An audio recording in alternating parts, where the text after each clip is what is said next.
Mr. Bodek. Hold on one second. Mr. See Bodek if you just could told me to start hold that. down 1 second. I can't get it to start. God of the universe, look thou with favor upon these here assembled, and bestow thy guidance upon the members of the governing body in their deliberations. This we ask in thy name. Amen. I pledge allegiance to the flag of the United States of America, and to the republic for which it stands, one nation, under God, indivisible, with liberty and justice for all. Everybody please sit.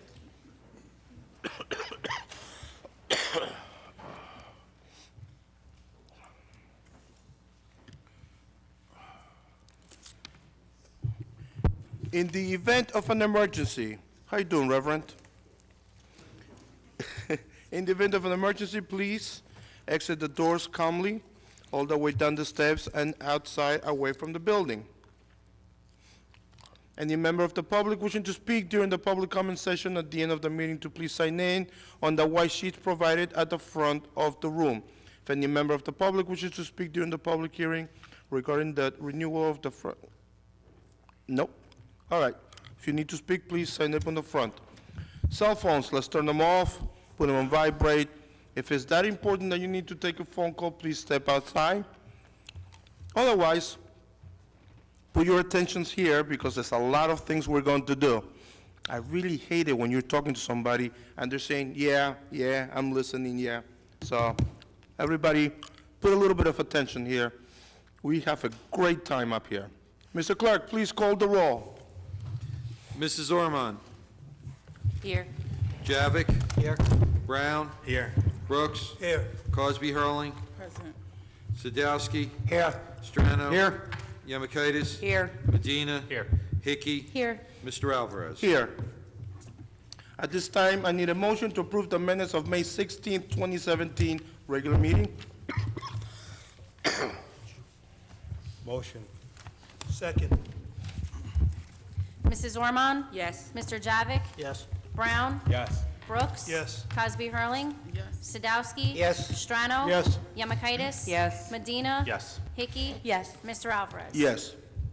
At this time, we have a couple of presentations. I would like to call the mayor to come up front and Councilman Javik.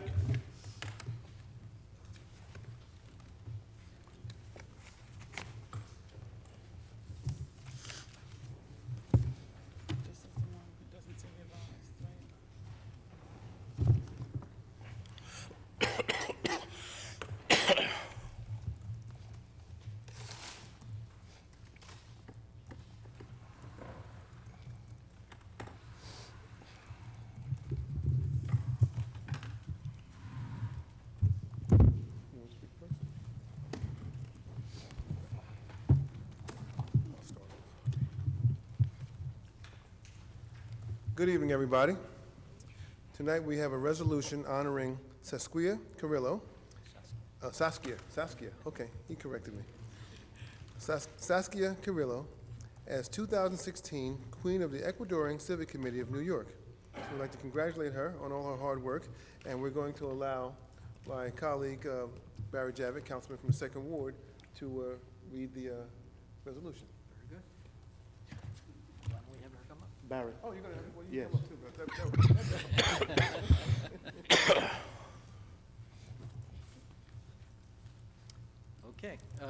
Whereas Saskia Carrillo was born in the city of Elizabeth and has therefore resided in Linden with her father and mother, Franklin and Paulina Carrillo, and her brother Frank, and whereas Saskia Carrillo began her educational life at school number 6, attended Seoul Middle School, and graduated from Linden High School, and whereas Saskia Carrillo credits Linden High School with sharing her career path and preparing her for the real world, and whereas driven by a family background that places education as a very high level, she enrolled in Montclair State University, where she is currently a junior, and due to her experiences at Linden High School, decided to major in family and child studies with a concentration in family services, and whereas Saskia Carrillo places an immense value on her Ecuadorian heritage and became a member of the Ecuadorian Civic Committee of New York, CCENY, which helps the Ecuadorian and Hispanic community reach their goals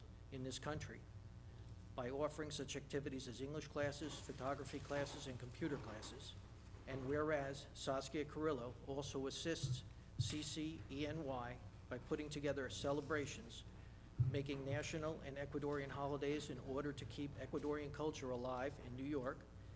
And whereas her association with CCENY has provided her the opportunity to travel to Ecuador and help the youth of Ambato, Ecuador, by working with groups such as the International Aesthetic Medicine Center to provide those at social risk and in poverty with items as kitchen cooking and serving utensils for the children. And whereas a result of her commitment to CCENY, her humanitarian efforts and outstanding leadership, Saskia Carrillo was chosen as the 2016 Queen of the Ecuadorian Civic Committee of New York. And whereas the Mayor and Council of the City of Linden wish to recognize the many accomplishments of Linden resident Saskia Carrillo and her being chosen as the 2016 Queen of the Ecuadorian Civic Committee of New York, now therefore be it resolved by the Mayor and Council of the City of Linden that they do hereby congratulate Saskia Carrillo on being chosen as 2016 Queen of the Ecuadorian Civic Committee of New York and thank her for the many services that she helps provide to the Ecuadorian community, both here and in Ecuador. Be it further resolved that a copy of this resolution be placed in the minutes of the City Council of the City of Linden to mark in perpetuality the accomplishments of Saskia Carrillo, and that a copy of this resolution be fittingly present to her. Thank you very much.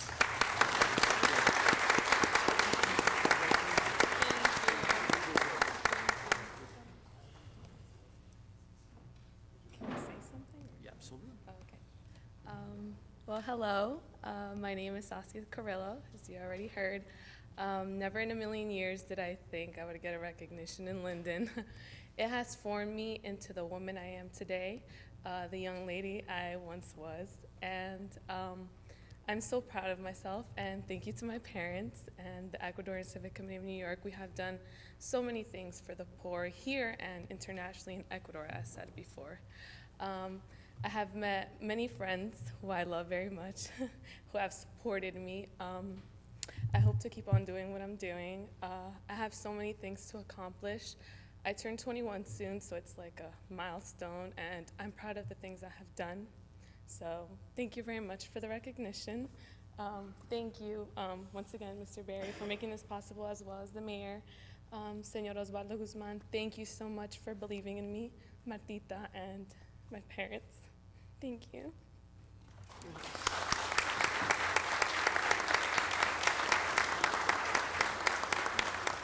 And now another sign for the thank you. Mr. Barry, here you go. Thank you very much. Part of the Ecuadorian Civic Committee. And here you go, Mr. Derek. Thank you, Ms. Mayor. Yeah.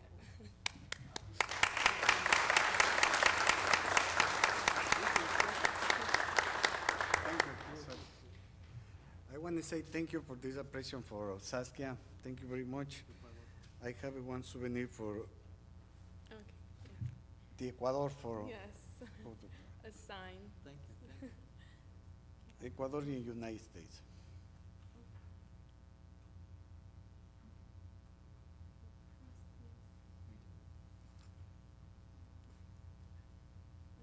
¿Estás nerviosa? Puto. Oh, there you go.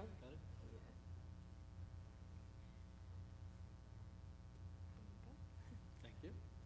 Now be careful, this is a $600 suit. Come on, kid.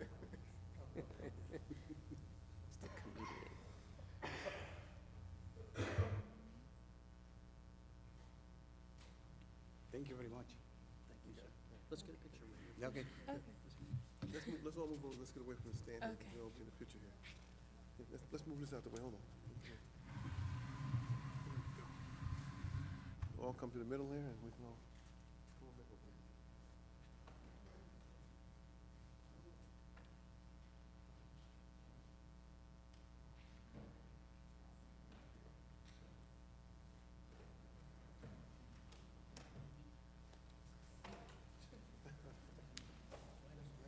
I'm sorry.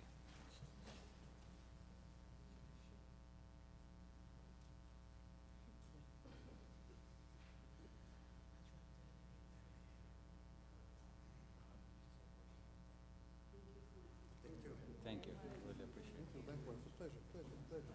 Good to see you, good to see you. Thank you. You're welcome, you're welcome. Pleasure is mine. Take care. Pleasure is mine. Pleasure is mine.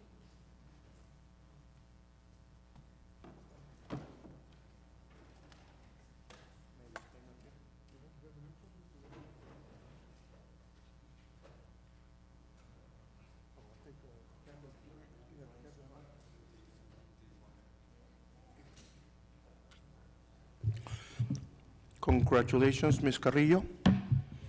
Captain Hart, can you please come up with the mayor? No, you have, I thought you had it. Is it up there? I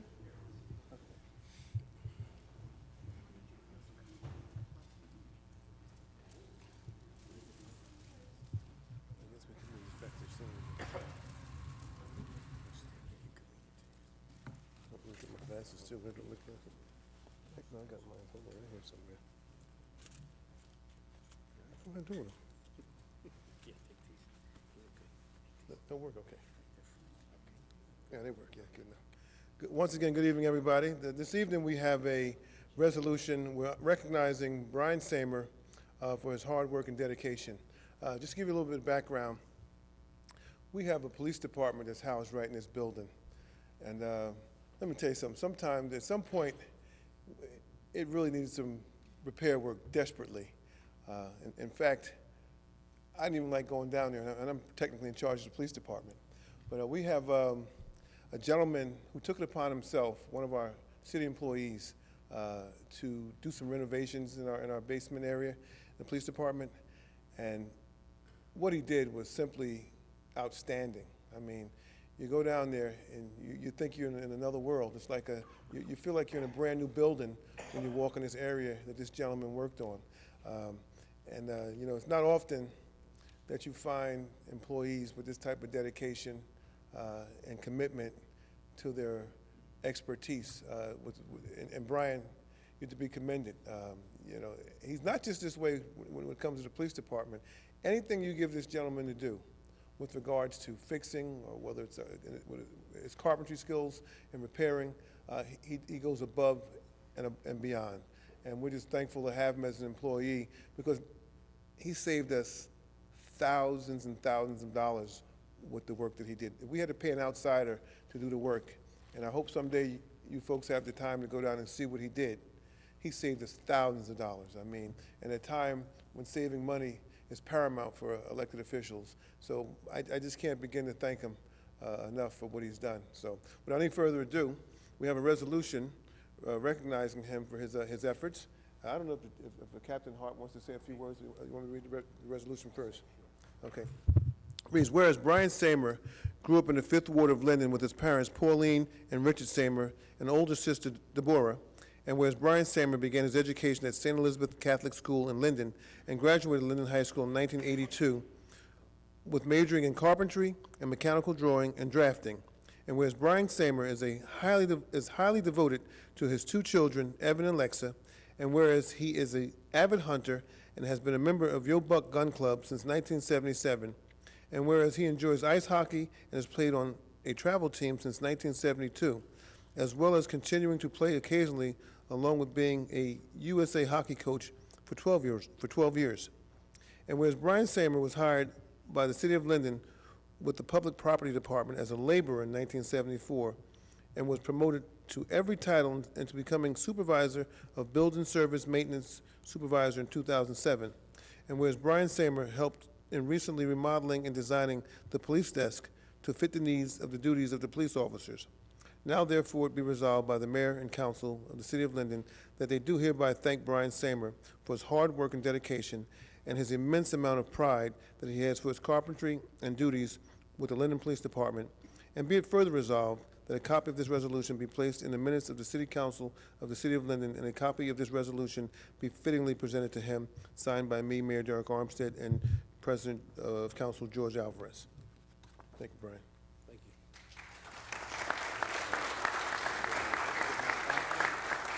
you. And we also have a plaque for Brian as a token of our appreciation. This is presented by Chief Parham, who couldn't be here, but we have our acting chief tonight, Captain David Hart, who's here as well. You want to say a few words, Captain Hart? He's never short on words. Thanks again, Brian. He did a tremendous amount of work, not only at our police desk, but in our record bureau. A couple offices he helped refurbish. I want to also say a shout-out and a thank you to Detective Cheslock, our liaison, to Al McDonald for allowing his staff to help Brian. Thank you very much. Did a tremendous job. Thank you.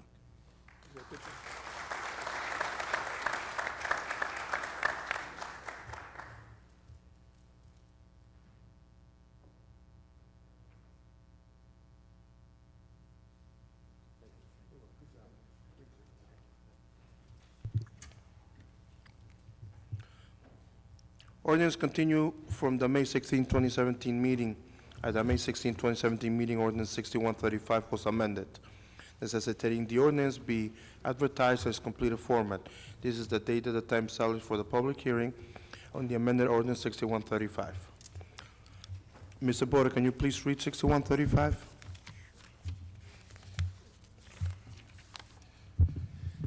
An ordinance to amend and supplement Chapter 7, Traffic, Section 1, that Chapter 7, Traffic, Section 7-13, parking prohibited for street cleaning and maintenance shall be, and the same is hereby amended as follows.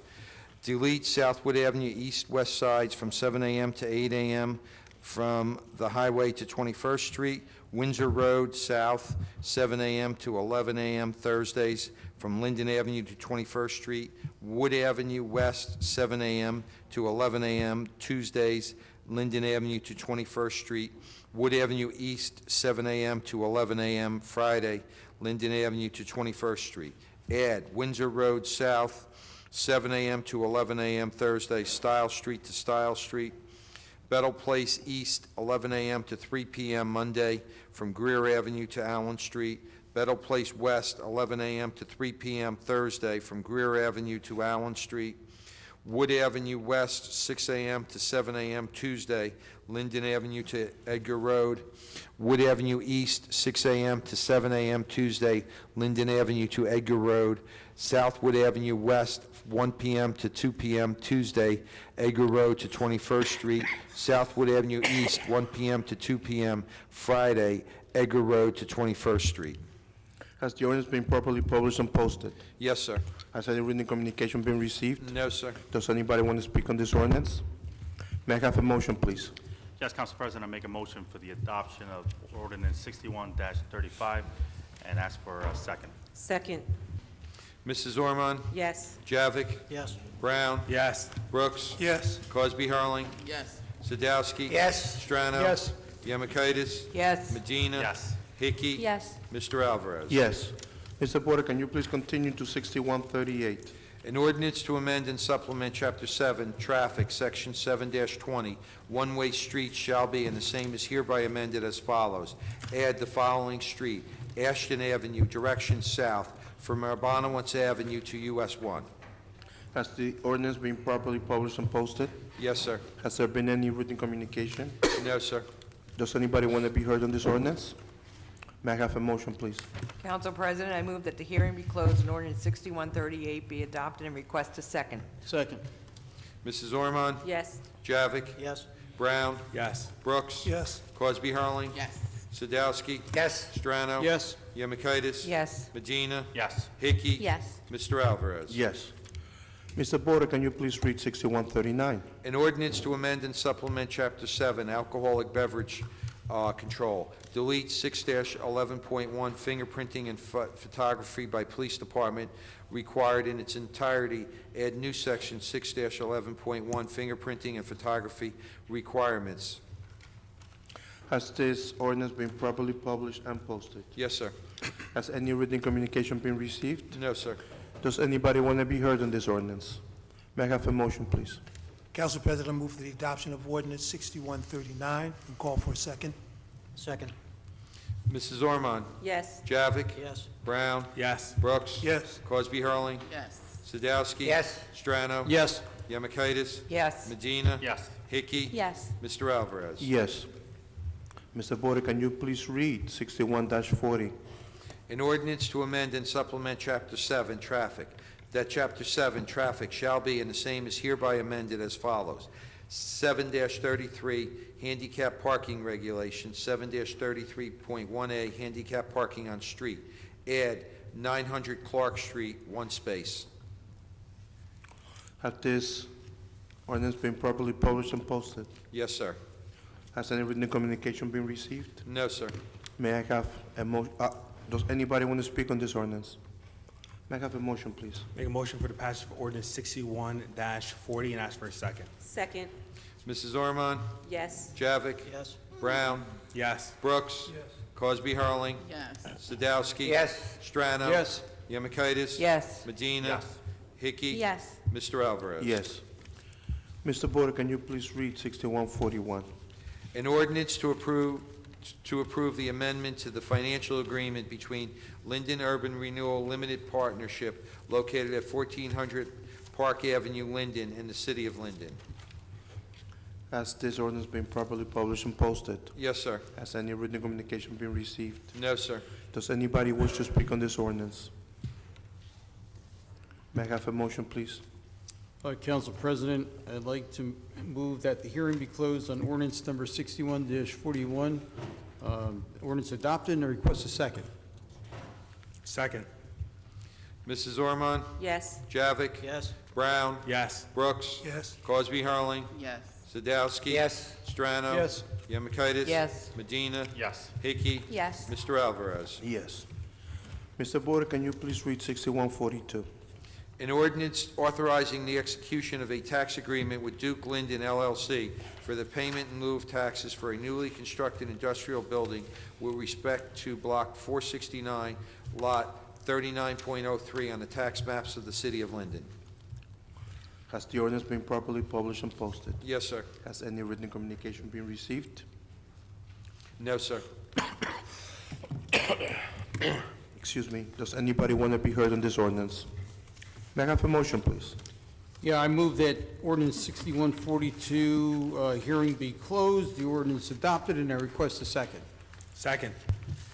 Mrs. Ormond? Yes. Javik? Yes. Brown? Yes. Brooks? Yes. Cosby Hurling? Yes. Sadowski? Yes. Strano? Yes. Yemakaitis? Yes. Medina? Yes. Hickey? Yes. Mr. Alvarez? Yes. All items listed with, this is a consent agenda. All items listed with asterisks are considered to be routine by the city council and will be enacted with one motion. There will be no separate discussion on these items unless a council member or citizen so requests, in which event the item will be removed from the general order of business and considered in its normal sequence on the agenda. Items 1 through 11. Does anybody wish to remove any of those items? In that case, may I have a motion for the consent agenda, please? I move for approval of the consent agenda, 1 through 11, and ask for a second. Second. Mrs. Ormond? Yes. Javik? Yes. Brown? Yes. Brooks? Yes. Cosby Hurling? Yes. Sadowski? Yes. Strano? Yes. Yemakaitis? Yes. Medina? Yes. Hickey? Yes. Mr. Alvarez? Yes. Now we're going to move into committee reports from the members of the governing body. We will get started with Councilwoman from the First Ward, Lisa Orman. Great, thank you, Council President. I'm going to be really brief, just a couple of points. This year, we had our second annual barbecue on June 3rd. It was the first, second, and third wards that combined together for this great event. The weather started out a little bit shaky, but fortunately, the sun shone, and we had a marvelous time. So I want to first of all thank all the residents who came out to enjoy the barbecue. You know, just thank you for coming out, because without you, it would not have been a success. I'd like to thank Sandy Vasquez for her generous donation of water and other beverages, Dominic DiMaggio, Kasia, Joe, who is affectionately known as the mayor of Wood Avenue, I don't know his last name, and Debbie Acevedo for coming out and helping us with the grill and just doing everything from setting up to helping us break down. The police department and the fire department, as well as other city employees that came to help as well. So I'd just like to say thank you. I'd also like to just talk about foreclosed properties that we have in the First Ward. If you see a property that is in need of mowing and cleanup, please just reach out and give me a call. I will make sure that the proper authorities get notified so we can have someone come in and clean it up, because we don't deserve to have, you know, properties that are not kept in our neighborhoods. I'm also addressing potholes and a lot of the dead trees, so if you see me riding around town or riding around the ward, and I jump out and I take a picture, it's only because I'm texting it up to DPW engineering and the proper authorities to make sure that these items do get addressed. Also want to just mention that it's officially the last day of spring, and summer's approaching, as well as the end of school. So we have some hot spots in the first ward. I call them our speedways: Gessner, Curtis, Gibbons, Urquhart, and Urudo Street. There seems to be a lot of excessive speeding. I'm going to be requesting traffic studies so we can have possibly those signs put up that will detect what speeds people are going, and to have you slow down and just remember, when the summer is here and there's no school, our children are out more so than ever. So we want you to please be careful of our kids. And then last but not least, well, next to last, I should say, we're having a public safety meeting on June 28th at the JTG Center on Helen Street. It's going to be a combined meeting for the first, second, and third wards. With the summer approaching and lots of people just randomly being out and going on vacation, as well as some of the recent break-ins of houses and cars, we would like to have you come so you can hear some tips on how to protect yourself and your valuables. Our own Captain Turbot will be hosting the meeting or leading the discussion, and there's going to be some pamphlets that will be given away with, some information. And we're also going to have someone come in and do like a little brief presentation on in-house security cameras. So if that's something that you would like to do, you'll have an option to either get some more information from this particular person. And then last but not least, I just want to express my condolences to the Kaczynski family in the sudden loss of DK, as he is so affectionately called. He touched the lives of so many children, and as a parent, when you're kind to my child, you have endeared yourself to me. And that's the type of person that he was. He was just kind and just caring to every child that crossed his path. He will be missed, and the city will miss him, and the PAL building has definitely we've had a great loss. That ends my report. Thank you, Councilwoman. Councilman Javik. Good evening, everyone. On June 3rd, Lisa, myself, and Peter put together a very successful community barbecue at Dobson Park. We had a fantastic turnout, and one lucky child went home with a new bike. I would like to thank our police department and fire department for participating with the children. You helped to make this a special day. If you couldn't make this event this year, please, next year, put it on your agenda. I'm sure you will have a good time. As Lisa mentioned, June 28th at 6:30, we are having our first, second, and third ward combined public safety meeting at the JTG Center on Helen Street. I'd like to see a lot of our second ward residents come out for this event. I'm sure it will be very informative. Anyone who doesn't know by now also, there is no more traffic cone on the manhole at Spruce and Elm Street. It was a very extensive job, made more difficult by the fact that it was a cement street. The cone was up there for about a year, so I'm sure a lot of people are very happy that it's gone. In addition, the manhole at Loretta and West Elizabeth Avenue has been repaired also. We've been doing some tree trimming lately, so if anyone needs this service, please give me a call. All sidewalks, also the sidewalks that may need repairs. We're hoping to have a crew in place that can just deal with that in the near future. My phone number is 908-494-4608. Also, we're still hopeful that the United Lacquer Factory on West Elizabeth Avenue will come down this year. Time will tell on that. Nothing new to report on our landfill this month. It is moving ahead, but slower than I would like. A new idea in our ward has surfaced for a community garden in the second ward. Anyone with an interest in this, please reach out to me so we can make this idea a success. Just a reminder also, as the hotter days arrive, please don't leave your pets inside of cars, even for a limited time. It gets very hot very quickly in a car. Also, please use a leash when taking your dog for a walk. And when leaving your dog in the yard, check that they can get out, that they can't get out through your fence or enclosure. One last thing, this is our city. Please help keep your neighborhood clean. If you see recyclables or garbage in the street around your immediate area, please help us all by disposing of it properly. This is part of our Clean Communities program. Thank you. End of my report. Thank you, Councilman. Councilman Brown. No report this month. Thank you, Councilman. Councilman Brooks. Thank you, Council President.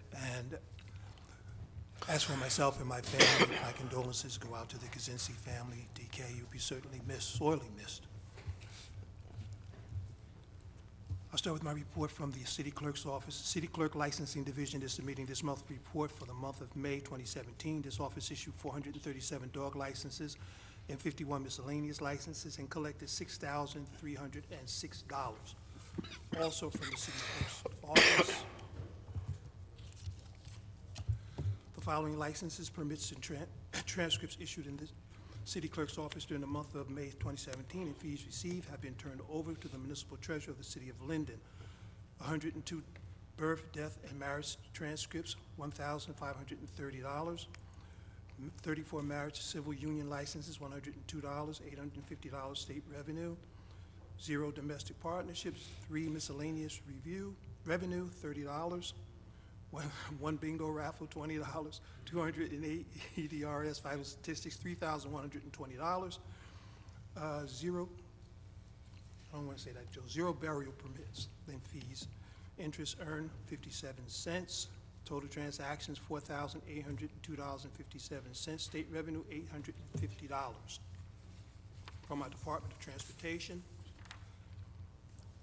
I have parking meters, $14,150.80. Credit cards, $28,832.89. Railroad New York side, $3,896. Railroad Trenton side, $4,419. Railroad permits, $1,398.10. Merchants, $144 for a grand total of $52,840.79. For those of you who have had concerns, and I've certainly had those same concerns with regard to Dr. King Park, Fourth Ward Park, if you've driven by there, you know, as recently as today, you will see that the court has already been milled and paved. The lines are being laid out. That's the coordination between our engineering department and our DPW department. As soon as the lines are painted, the rims, the backboard, the nets will go up. The court will be fully operational. So guys, you know, those guys have been asking. The renovations at the park are going along quite smoothly. There will be some delay with regard to the areas at where the kids station is, down on, if you're looking at the park, down on the right-hand side where the swings are, and where the men's workout station is. Those contractors have already been contacted. They've already been assigned. That should be coming up relatively quickly. But again, renovations are going along quite well. For those of you who had the opportunity in June, we had our first classic car show at Dr. King Park, Fourth Ward Park. There were over 25 cars there, everything from a 57 Chevy Bel Air to Buick Grand Nationals to my own little hoopty, as I call it, 64 Buick Riviera.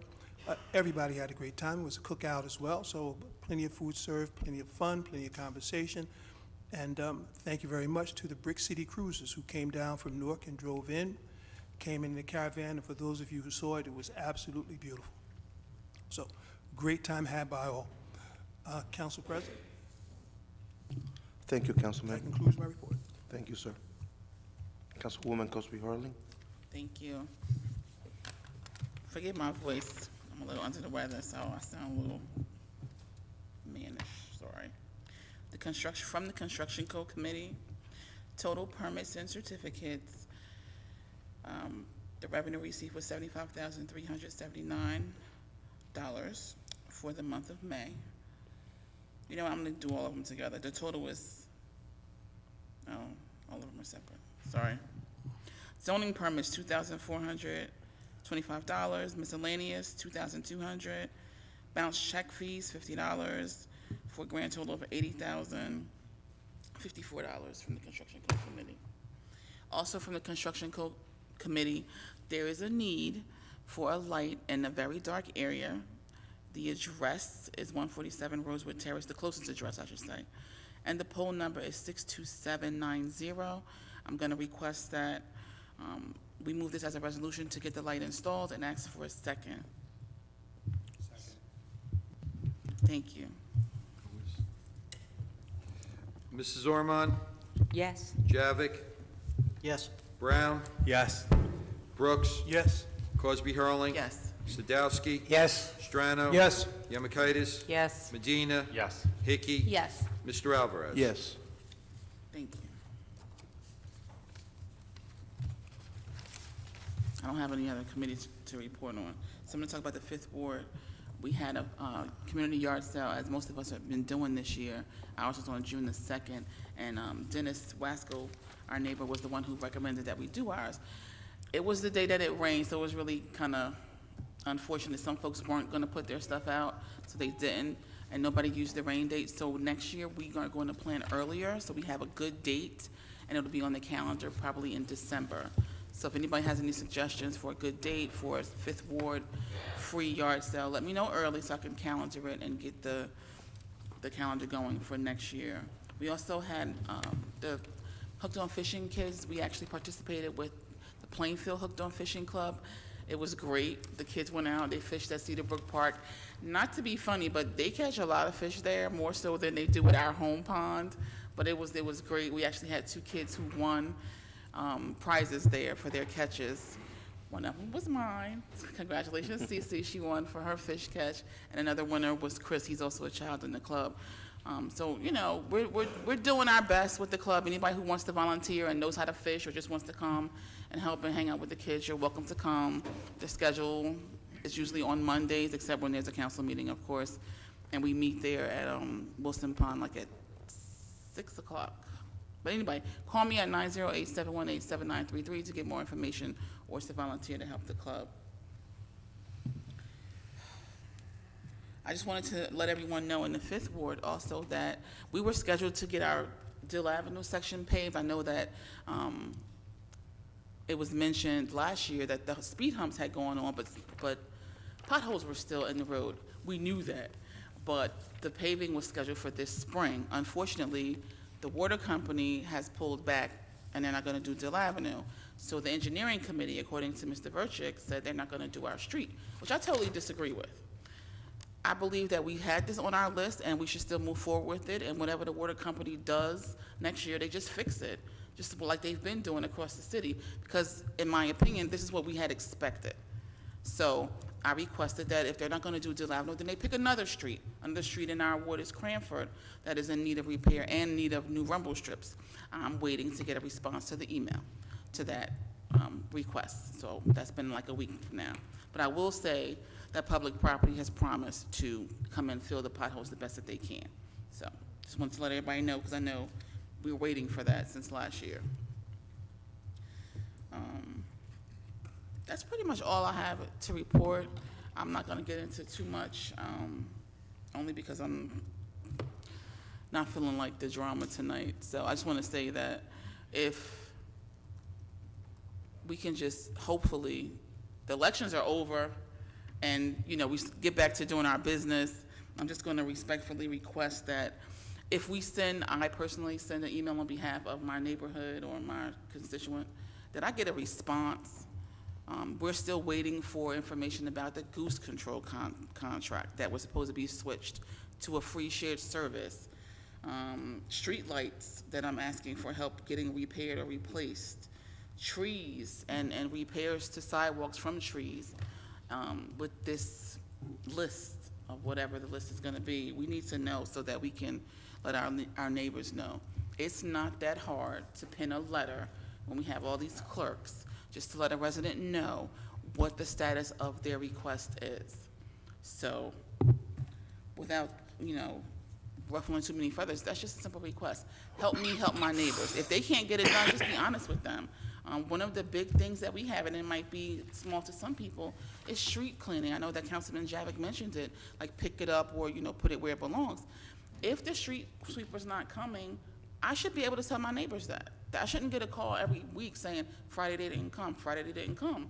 We need to have expectations. So I'm just asking, if they're not going to come, let us know so we can let the people know and they can know what to expect. Because a lot of my neighbors, they don't have a problem going out and getting a broom if they know the truck's not coming, you know. So that's all I have to say about that, and that concludes my report. Thank you, Councilwoman. Councilman Sadowski. Good evening, everyone. Glad to see some smiley faces here. A very short report. First, with the Fire Committee report. The Fire Prevention Bureau collected fees for permits, inspections, and penalties totaling $5,313.78 for the month of May 2017.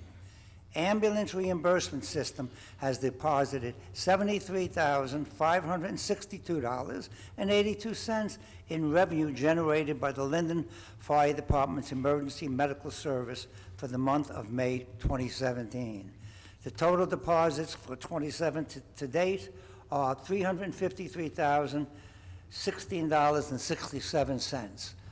Real quickly, just want to give a boost to the fire department. If you need any kind of help or something, please give them a call. Don't be shy. They'll come out and help you. Okay, that's one.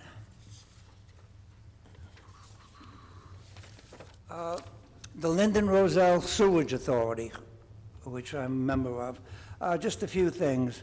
The annual sewer refund resolution for the residents of the city of Linden was approved, which means if you had maybe water for a pool and so on and so forth, if you sent in, you got some money back for using the water. Not much, but some. The Main Street Pumping Station Improvement Project. Construction services were awarded to Capola Services, and it's starting to be done, fixing it up. At the, I think there is a union impasse. It's been going on for a few months already. So far, it's just an impasse. We have to get the lawyers involved, so that's about salaries and so on and so forth. A reimbursement check in the amount of $109,800 was received from FEMA for operating the 2 generators during Hurricane Sandy. That was given to the authority. The executive director acknowledged and wanted to thank our own Kathy Colgan, from the City Linden's Office of Emergency Management for the assistance she provided to obtain this money. If it wasn't for her, they'd still be waiting for the money.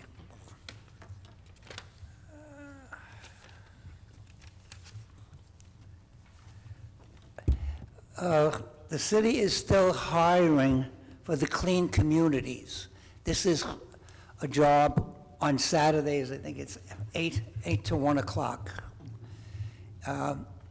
Each councilman has 3 spots available. If anyone is interested for someone, please give me a call or call up the mayor's office and leave your phone number and so on, and I will put it in for you. With school being, I guess this week is out, please be careful. I know today at 6 school, Capadaglio's building sponsored ice cream cones for them to start the summer right. But please be careful, because they're going to be out there. The other thing also is, with the good weather, watch for the scams. People coming into your house or wanting to do this, fix your roof, or whatever it is. Please, don't let anyone in. And to end it on a sad note, my condolences go to the Kaczynski family. We had Adam sitting right down there a couple of years ago as the 10th Ward Councilman, and it was a tragedy that struck their family, so my condolences go to them. Have a pleasant summer. If anyone needs to get in touch with me, please give me a call at 908-862-0749, or call the mayor's office for fax, and he will get it to me. Thank you, and have a great summer. Thank you, Councilman. Councilman Strano. Thank you, Council President. I have, first I'd like to report the community. We had our community-wide yard sale in Trimley Point. First thing I'd like to do is thank my colleagues for allowing us to have an exclusive date, because I know we're talking about doing a yard sale citywide, and Trimley Point being so isolated and off the beaten path, we felt that, that probably would have hurt any kind of participation from the outside, and again, I want to thank my colleagues for allowing that to occur the way we did. It was pretty successful. We received some positive feedback, of course. You know, we learned from, you know, our efforts where we made mistakes and where we can improve, but I want to thank all who participated. It was successful in bringing the residents and the neighbors out together. It was quite a, you know, a positive thing to occur in the community. In the ongoing saga of the quiet zone application at the at-grade crossing on Lower Road, we have on tonight on the agenda a resolution number 2017-248 that authorized the agreement with Conrail. We're nearing completion of all the requirements being met, and we anticipate that the construction should commence next month. And I'd like to have Chief Dooley and George Verchick, whom, among others, was very instrumental in getting us this far, just expound about what kind of agreements we've met this far and the financing. Chief? Thank you, Councilman. Those of you who live up in the 7th Ward who have been interested in this project know that this has been a long process to get done. This agreement is a major step in the process. There's a piece of equipment that has to be installed by rule in order to have a quiet zone up there. This agreement is what will allow that piece of equipment to be installed by Conrail. We still have some grant money from Phillips 66 that will help pay for this. So this is kind of like one of our last steps, and I will defer to George if he wants to talk about the other improvements. Before he says anything, I'm going to say this. George and his staff got involved and redesigned everything along Lower Road that has to get done in order to meet the requirements. And the councilman's been involved in this a lot too. But we were able to get this down to a project that I'll let George describe. But his efforts has saved us a tremendous amount of money, has saved us from having to redesign the entrance to Public Works and the County Fire Academy. And I just want to say thank you to George and the councilman for working so hard on this. We have a plan now that was approved by the DOT. We're just waiting for the commissioner to sign off on. Should come in a week or so. It'll be a raised median along the center line of the street. A lot of signs, a lot of striping. And once Conrail puts their device in, the quiet zone should start. So, but we're going to have to take bids on ours, so probably construction won't be till August, September at the earliest. But it should only take about a week or two. Thank you, George. As chairman of the Finance Committee, I'd like to at this time introduce the 2017 City of Linden municipal budget. This budget represents a total of $109,156,593.33 in expenditures for the year of 2017. The Finance Committee will continue to work to further reduce expenses wherever it's possible. The Finance Committee has worked with every department head in keeping expenditures to a minimum.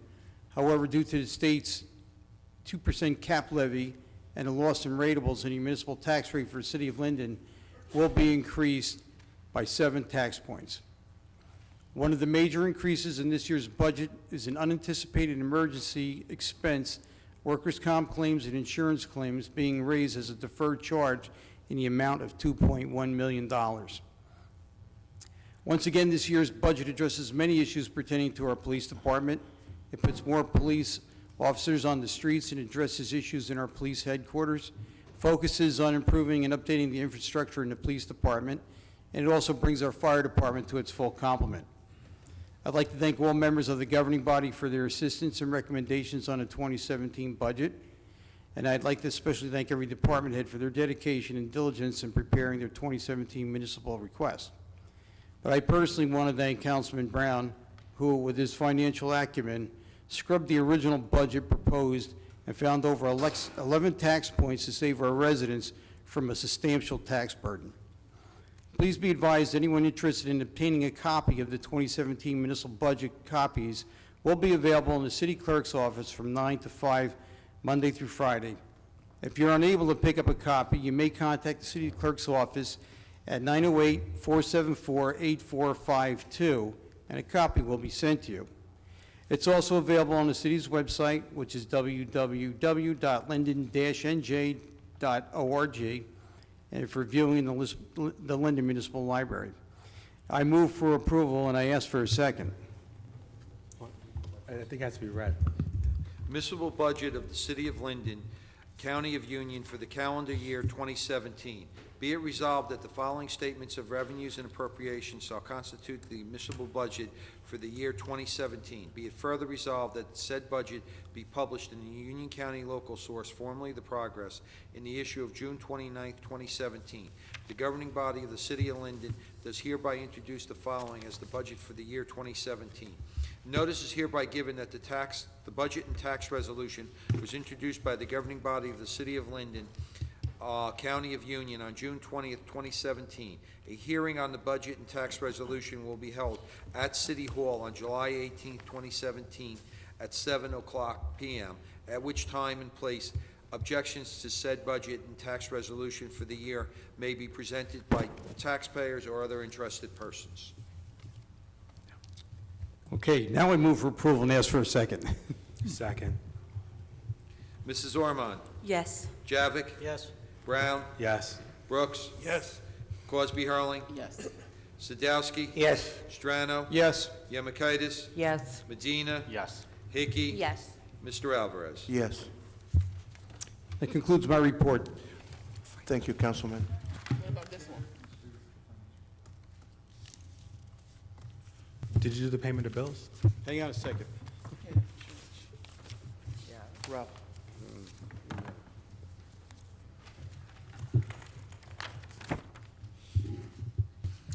Okay. Approval is requested for the following finance actions: the payment of bills totaling, you know I have to do this because nobody's going to get paid if I don't read this, $3,209,148.38.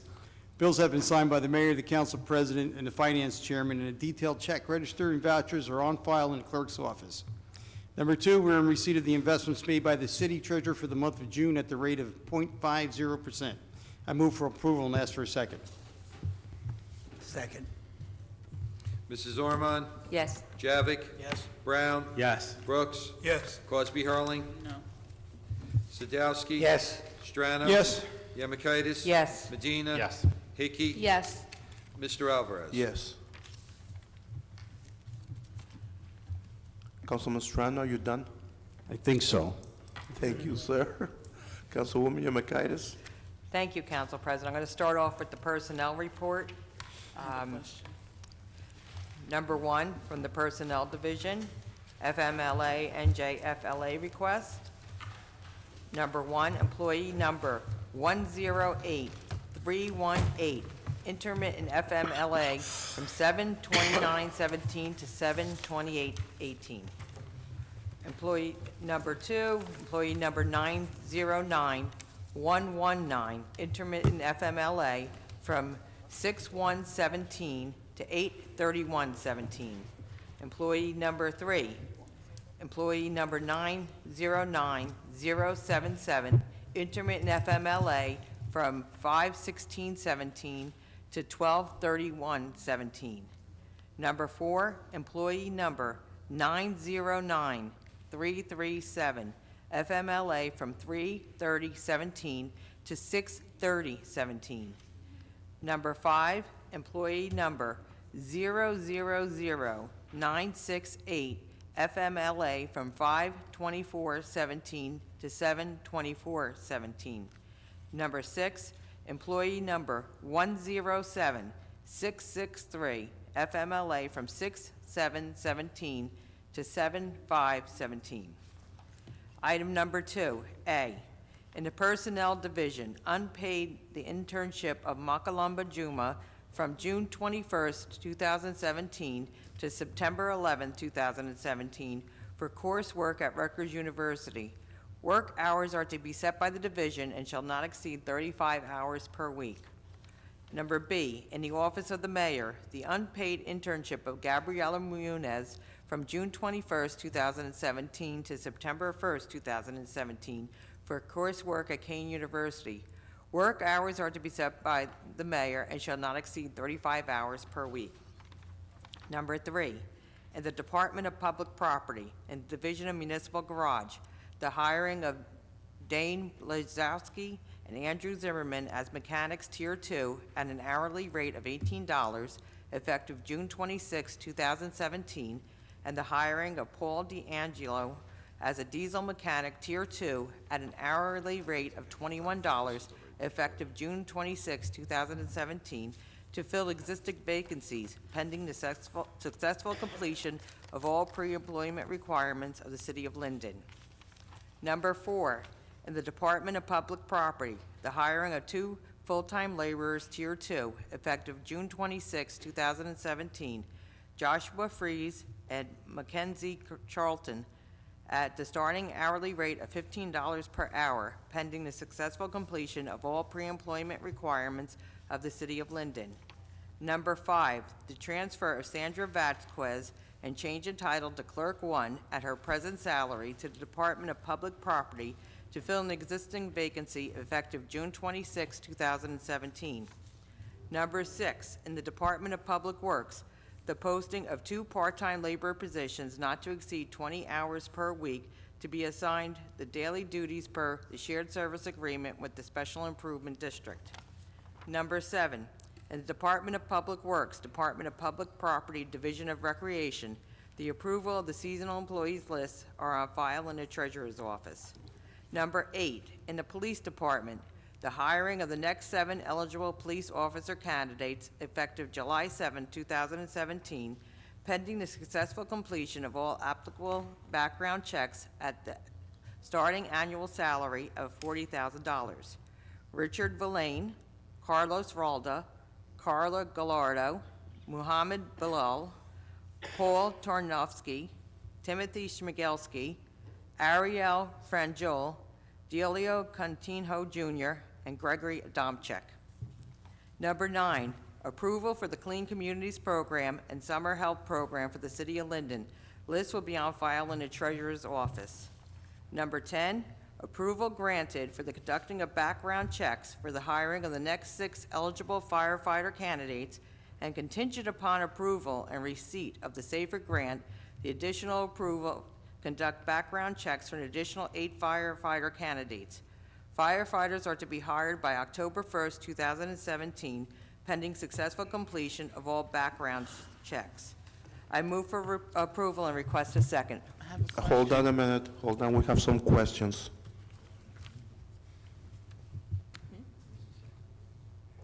Who seconded that motion? That was me. Yeah, Ms. Malik, can you please come up?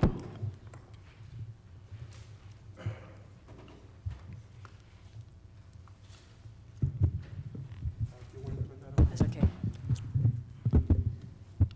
First off, I just want to lump number 8 and 10 together. I heard Councilman Strano, you were saying something about the police or fire department coming up to a complement. With these officers and firemen that are going to be hired, does this change our complement, or we're just going to be at our complement? If it can be commented on both, where are we with our complement? Chief Dooley, would that the 6 plus 8 that will bring us to the complement? Good evening, Mr. Malik. The 6 mentioned will bring us to our complement. We have 6 vacancies as we stand right now. Okay, and what is that number? The additional 8 is a federal grant that will be above the complement, but is paid for by the government. Paid for how long is it It's a paid? 3-year program, Okay, and so what is the current complement? 111. 111, very good, thank you. And then after the 3 years, we take them on fully? That's correct. Very good. Council President, for the police department, Yes, sir. the complement's 153, and these additional officers will not even come close to the complement. What was that? We're at 153, compliments 153 for the police department, even with the additional 6, well, it's going to be 6 right now. The additional 6 employees, we're not even going to be close. Right, so we're just maintaining. No, we Yeah, haven't Right, reached right, our right. complement yet. We're not. We're not below anywhere near our it. complement. So repeat, what's our complement? 153. 153. And then how low are we going to be even with these new, How many more we'll need, Mr. Roth, after the 6 have been hired? No more than 134. With retirements and people out, it's about between 131 and 134 active. After the 6 are hired, we Right. still need about 20 more, wow. plus or Okay. minus. Council President? Yes, sir. And that's, can I just ask, in a continuation, that low number, or how many people that we really need, is that just like natural attrition, retirement, things Yes. like that? That's, okay. All right. The 153 comp, I think, was it last year that we increased that number? Yes, last year. So what happens is that we had a complement of around about like 130 something. Last year, we increased it to 153, to whatever the number was, to add more police officers on the bottom because of the increase. So it wasn't natural attrition that, So you had a combination of the two, but we've never been at that 153. We increased it last year. okay, so it wasn't, as I say, the natural attrition that dropped us below. Okay, fine. And then just Sandy Vaquez, if I'm pronouncing her name correctly, is she coming from the Board of Education or the school department? Was she? She worked for police I couldn't. No, she's coming from another department from What here. department was that? Dispatch. Oh, dispatch. Oh, okay. Dispatch clerk 1 are exactly the same when they get I hired. thought she was in a teacher or something like that. Okay, fine, thank you. Anybody else? I did have a question, but I think I just answered my own question. So, but Chairwoman, are these mechanics diesel 2 open competitive? The diesel mechanics? Yes. Mr. McDonald, could you possibly answer that? Mrs. Zach, are these positions open competitive? Yeah, they Yes, are. they will be. Okay. Yeah. This is just provisional appointments. So then it's not going to say provisional. It doesn't say that here. That's why I was asking, because I know that. They'll be serving provisionally, and then once civil service announces it, there'll be an open competitive examination. I Those are understand. What I'm competitive saying is, there's a provisional mechanic that was appointed before, and it says provisional. I just want to be clear, so that anybody who qualifies will know that once the announcement comes, they have every right to apply for this job also, these jobs. Correct, yes. That's Okay. all. Yeah, thanks. Mr. Bode, can you call the roll, please? Mrs. Ormond? Yes. Javik? Yes. Brown? Brooks? Yes. Cosby Hurling? Wait, something I'm supposed to vote no on. I am gonna vote yes on all of them. Sadowski? Yes. Strano? Yes. Yamakaitis? Yes on all, but abstain on 1A, number 5. Medina? Yes. Hickey? Yes. Mr. Alvarez? Yes. Councilwoman Yamakaitis? The 8th Ward report. I'd like to start off with expressing my condolences to the Barbridge family. The 8th Ward, we lost one of our former committee women, Eleanor Barbridge, 2 weeks ago. Eleanor worked endlessly in many different things in the community. She was one of the original people to start up the Linden Pulaski Day Parade Committee. She worked with the seniors group, so wish our condolences to the Barbridge family on their loss. Also to the Kaczynski family, as many of my colleagues on the council mentioned. It's very heartbreaking for the family, and our prayers are with them. Okay, I'll move on to the rest of my report. Just received word with the Missing Link project. With the Gothels Bridge opening, I am happy to report that I will be attending a meeting next week with the Port Authority and many of the stakeholders with regard to the Missing Link project. We have not heard much on that project within the past year and a half. If you're not aware of what the Missing Link project is, it's a plan to try to get traffic from the Gothels Bridge onto Route 278 to go both northbound and southbound. Currently, traffic can only go southbound, so in the 8th Ward, we have a lot of traffic on Park Avenue, so this is hopefully a plan that will alleviate some of our traffic. So I will hopefully have more to report next month on this to see where we're progressing with it. Tonight, council approved an ordinance changing a portion of Ashton Avenue in front of the old Bayway Lumber showroom at Urbanowitz Avenue to a one-way going out to Route 1 and 9. This was a result of a long-awaited study. There are still many concerns on Ashton and Urbanowitz Avenue in that area, but I will be meeting with Lieutenant Mack, who's now in charge of the Traffic Bureau, this week. We're going to go down there and try to hammer out some of the issues to see how we can address them further and get some solutions.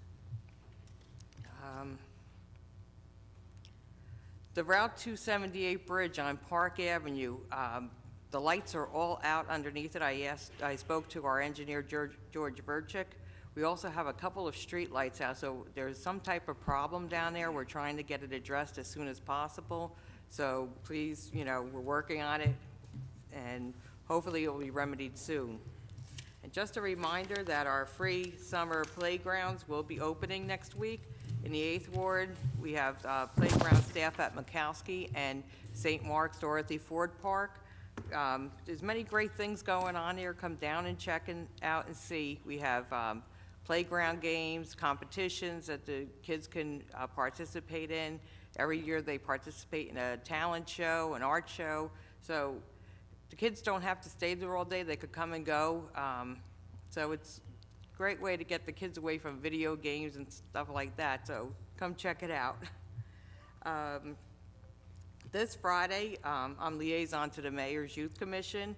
We're going to be having the Senior Bash, also known as Project Graduation. This year, the bash is being held at Fun Time America in Eatontown. This is the first time they're using that venue. We have 225 graduating seniors attending the bash this year. I want to thank our chairperson, Sandy Vasquez, and all those who donated and all the volunteers who worked alongside her to make this happen. We're looking forward to a great event, and I know the graduates are going to have fun that night. And that concludes my report, Mr. President. Thank you, Councilwoman. Councilman Medina? Yes, thank you, Council President. Good evening, everyone. I have a short report and some notes here that I just want to share with everyone. The library, no report for the library this month, but I always encourage everyone to stop and visit the circulation desk and just kind of get up to date on some of the activities that are going on in the library, or just to go in there and simply hang out, read a book, or check out a book. So we have a beautiful library, and we all need to start utilizing our library, including myself, which I'm guilty of not utilizing as often as I should. Just want to touch on some items that and some incidents that happened in the 9th Ward. We had another vehicle vandalized. Well, I don't want to say another vehicle. I know there was an incident in the 10th Ward, but a year or year and a half ago, we had an issue where cars were being vandalized in people's driveway, and the wheels were being taken off and left them sitting on bricks. It happened recently, I believe Friday night, in the Burnland section in the 9th Ward, which is bordering the Cranford and Roselle line towards the end of Northwood Avenue. So with that being, with that incident, I just encourage people, just turn on your porch light, be vigilant. If you see anyone driving around that's suspicious, or you don't recognize that person in your neighborhood or car, because that's a lot of time these people will case the neighborhood, and they kind of get the gist of when our cops are around, how people behave in the community and whatnot, and how careless they are with their property. So just be cognizant of that and be on the lookout. Anything suspicious, just call it in. Our police department is great. They're busy. They have a lot on their plate, but let me tell you, they will go out there and check it out. So I really encourage that people reach out to our police department on their non-emergency number. In case you don't have, it's 908-474-8500. So definitely encourage folks to reach out. Also, I've been receiving a ton of complaints on Northwood Avenue on the speeding, lack of patrols, and I just sent out an email to our police chief, who's not here tonight, but today I was informed by a few residents that the police were doing speed monitoring and actually pulling over vehicles on Northwood Avenue, which is, it gets me excited when I hear that cars are being pulled over, because it's a 25 miles per hour road, and people just fly through Northwood Avenue, coming out from Roselle, the Amsterdam, right, and then straight shot into St. George Avenue, even straight down Route 1 and 9. So the cops were out there enforcing our traffic laws. I reached out to the county just to enforce our truck traffic, because that is a light road, traffic route. A lot of people are confused. Not all of Northwood Avenue is a county road. So between Raritan and Amsterdam, that's actually a city-owned road as well, shared with Roselle. So I reached out to the county. Hopefully they could help out and enforce the speeding there as well, and also address the truck problem that we have there. I'm also working with our engineering to secure some grants, and also working with Roselle to secure some grants as well to pave that road. That road hasn't been paved in 40 years, if not a little bit longer. Our engineer would know the exact date, but it's been a long time, and we have some major issues on that road. And all we're doing right now is just keep on patching it up. So we're hoping that will come into fruition sometime in 2018, and Roselle will have their funding secured, and we'll have our funding secured, that we can get paved that road and move on, and keep the residents safe and happy, and rolling down that road. Also, I'm working on joint 9th and 10th Ward community meeting for the month of July, so please be on the lookout for any notices that we put out on the Linden Sunnyside page, or even on the Sunnyside Nextdoor app. You know, we always look forward to discussing issues with the residents, and formulating solutions, you know, coming up with solutions that we could all work on together to bring to the table to address those issues. And also just want to echo our first ward councilwoman. The kids are out. They're going to be out pretty soon out of school, so just be focused on your driving practices, and put the phone down, and just be cautious. We have a lot of kids out there riding their bikes, walking the streets, using our parks, and again, it's super scary what I see on the roads. People are not even looking on the road when they're driving. And lastly, I just want to give my condolences to the Kaczynski family, and for the loss of Officer Danny Kaczynski. My prayers are with their families, and to cope with the loss, and just want to end it with that note. That ends my report, Council President. Thank you. Thank you, Councilman. Councilwoman Hickey? Good evening, everybody. It's nice to see a few more faces out here tonight. Congratulations to Sandy Vasquez. Greatly deserved. First, I'd like to thank everyone for, as you know, we just passed primary election day, and I was reelected, and I truly look forward to serving another 3 years in the city of Linden as the 10th Ward Councilwoman. I want to let everybody know, as I discussed last month about the gas project going through our ward right now, they're still on phase 1. As I mentioned last month, phase 2 was supposed to start in August. I believe it's pushed up until September. And this is from the area of about Amherst Road down to Academy Terrace. Academy Terrace is going to be paved soon. I have to ask, I don't have any specific dates from our engineer, Mr. Verchik, yet, but as soon as I find that out, I will let you know. Also on the lawns, I have checked with SCOTA, and they did say you can remove those flags. I know many of the residents are extremely frustrated. They take particular care of their lawns, and with all these flags, some people just run them over on their lawn, but you can take them out. They have the numbers and what needs to be done down, so it is okay to take them down if you're not able to, replace them. I have several residents waiting for trees to get trimmed, and a couple serious trees that need to get taken down. I have been on top of it with Public Works. They're trying their best right now. They're a little shorthanded. They have, certain individuals on vacation, but they've been very good to our ward and any of the needs of our residents as far as everything that we do need: trash pickups, trees, any little issues. I can always count on the Public Works Department to be there. So please, you are on the list. I just ask for your patience. One of my residents, June Lazaro, just asked me to mention that on tomorrow night, they are having, her and my friend Mary Baker are having an entrepreneur and business at the Entrepreneur and Business Development Center, a seminar about, do you have money challenges and do you understand money and how it works? It is from 6:30 to 8 p.m. and refreshments will be served.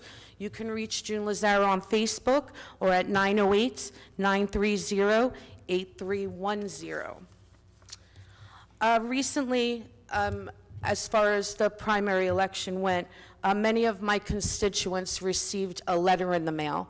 I've received many phone calls, and I think it's important for me to address some of these issues.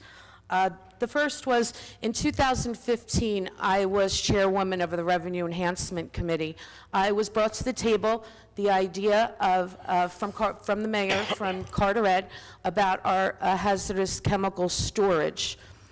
As soon as I received that information, I ran with it. Chief Dooley, our finance department, our CFO, they worked diligently. There is a lot to process with this project. What kind of storage we have in Linden is probably multiplied by 50 compared to what they have in Carteret. So our numbers are going to be substantially different. But in order to get something like this done, it does take a lot of time and hard work. I just want to make sure that my residents know that I was all for this project. Our city needs revenue.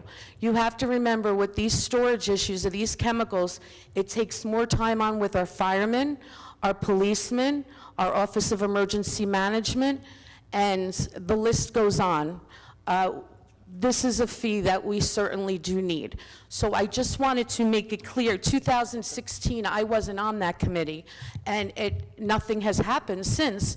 Last night I was going to ask about it, and fortunately in the mayor's report, he stated that now they're moving on with this project again. So I'm glad we're working diligently on that. It was also reported, another issue it said I was against was solar panels. Solar panels, as I was told last night in caucus, that is going to be worked on too. This is also a project that I have been all for, considering the fact that our landfill costs us an awful lot of money every year, and we need something to bring in the revenue and to make it happen. So I am glad that these projects are finally moving forward, and again, I want to stress that I am all for these projects. Last week, 2 weeks ago, we had a special meeting on the East St. George Avenue development. I want to let everybody know that I certainly am for redevelopment on East St. George Avenue. We did have a special meeting on June 8th as far as the development goes, and I want everybody to know that I consulted with developers. I consulted with our tax assessor, and I voted no for this project. The deal that was made isn't even going to cover our bond payments for the year. Once you look in the future, and also with I'm sorry, with the plan that they were given, a pilot program, the pilot program they were given, they're not responsible for Board of Ed taxes. Now, these are 1 and 2 bedroom apartments. It's not an area that is right next to a train station that is going to bring in single people, younger adults who have the conveniency of a transit village. So I did vote no on this. And like I said, after discussing with professionals, it was not a good project. You know, years ago, before I started, one statement that I always made very clear is, and I've noticed other officials have used it since, we live in Linden, and we have the Parkway, we have the Turnpike, we have the Waterway, we have the airport. We should be selling our city for the best value, and any redevelopment property that we have and we are going to redevelop, we should have many competitive developers if our city is being marketed correctly, fighting over these projects and giving us the most for our money. So eventually, we can erase things like our trash fees and keep our taxes stable. Lastly, my heartfelt condolences to the Kaczynski family. You know, many of us, and this just isn't about Danny Kaczynski, but you know, this may be about other members of the community as well. We never know what anyone is going through. And you know, sometimes there are issues and circumstances in our life, or, maybe little things that others do to push your buttons, that are so petty to make life difficult for you, that things happen. And we should truly be more compassionate to others, to our community, get past the petty stuff. Don't make assumptions of what people may say or do about you unless you clearly see it, or have official proof that it's happened. It's very sad. I had the same issue pretty much in caucus last night. Very shameful and unfortunate. But with that being said, I hope everybody could be a little kinder to each other and their families. We're all here for the same intentions, and that's to help and to do better for our city. It's not to knock people and their families down. And with that being said, I hope everyone has a good night. Thank you. Thank you, Councilwoman. Mayor, you ready? Yes, good evening, everybody. Anyway, I'd like to just talk about a few things this evening. First of all, the St. George Avenue redevelopment. I'm delighted to report that on June the 8th, we had a special meeting, and we were able to secure the votes to move that project forward. Now, this area has been an area in need of redevelopment for some time, and it's very disheartening when you ride through that area and you see the depressed economic condition. So the fact of the matter is, this is a project that was near and dear to my heart. I am glad that the members of council who voted for it, support it. I would just like to mention that the pilot program that we entered into is the same as other pilot programs that we've entered into in other areas of town. And I just want people to understand that St. George Avenue is just as important as some of the other areas in town. I'm even going to ask my colleague, Mr. Brown, who's our finance guy, to maybe even elaborate on the numbers with regard to what we do as a pilot program for St. George Avenue versus what we do for pilot programs in some of the other buildings that we're building right now. Mr. Brown, would you care to elaborate? As discussed in the June meeting, and I was with the mayor when this pilot program was done, here are the facts. The pilot program that we have in St. George Avenue is better than the pilot programs that we have in the past. That's one fact. Fact number two is the notion of people being against the pilot program. I was most against pilot programs. But it's funny how certain members have voted for pilot programs that are worse than the ones that was passed in St. George Avenue. In regards to St. George Avenue, is that when you look at the total income that we are projected to come into the pilot programs, roughly over $11.3 million, versus the debt service of $4.5 million that was taken out on an interest rate of 5.6, which is non-callable. At the end of that interest rate payment, if we did nothing with the land, we wound up paying close to $8 million. So in this discussion, when we talked about this pilot program, we looked at a number of different factors of trying to get the most money out of this, and what our professionals wanted, we actually got a better deal than we thought. And no one here is talking numbers. They're simply saying that they're against a project, but when we look at the numbers, it does make sense. In addition, we also limit our exposure to any cleanup on that site, which gives the city the option of pulling out if cleanup runs to a certain degree. We also sold the land, so that's money that can automatically come into the budget. We also looked at options as far as the money coming in. Can we use that to pay down the principal balance to pay off this? But because it's a non-callable bond, we cannot pay down the principal balance on this, nor can we even refinance this. So we're stuck with this payment. Yet, what people fail to recognize is a couple of years ago, the previous mayor wanted to have a justice complex put in place. Would have cost the city over $20 million, plus acquiring the land, which would have cost $28 million. What we've been able to do in this deal is basically pay off the debt service in the long run.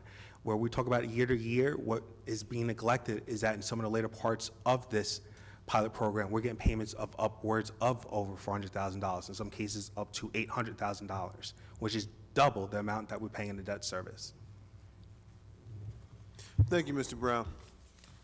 I'd like to also talk about, since we mentioned the hazmat material, fee that I had proposed in 2015 after discussing this with the mayor from Carteret, which he had successfully implemented in his town.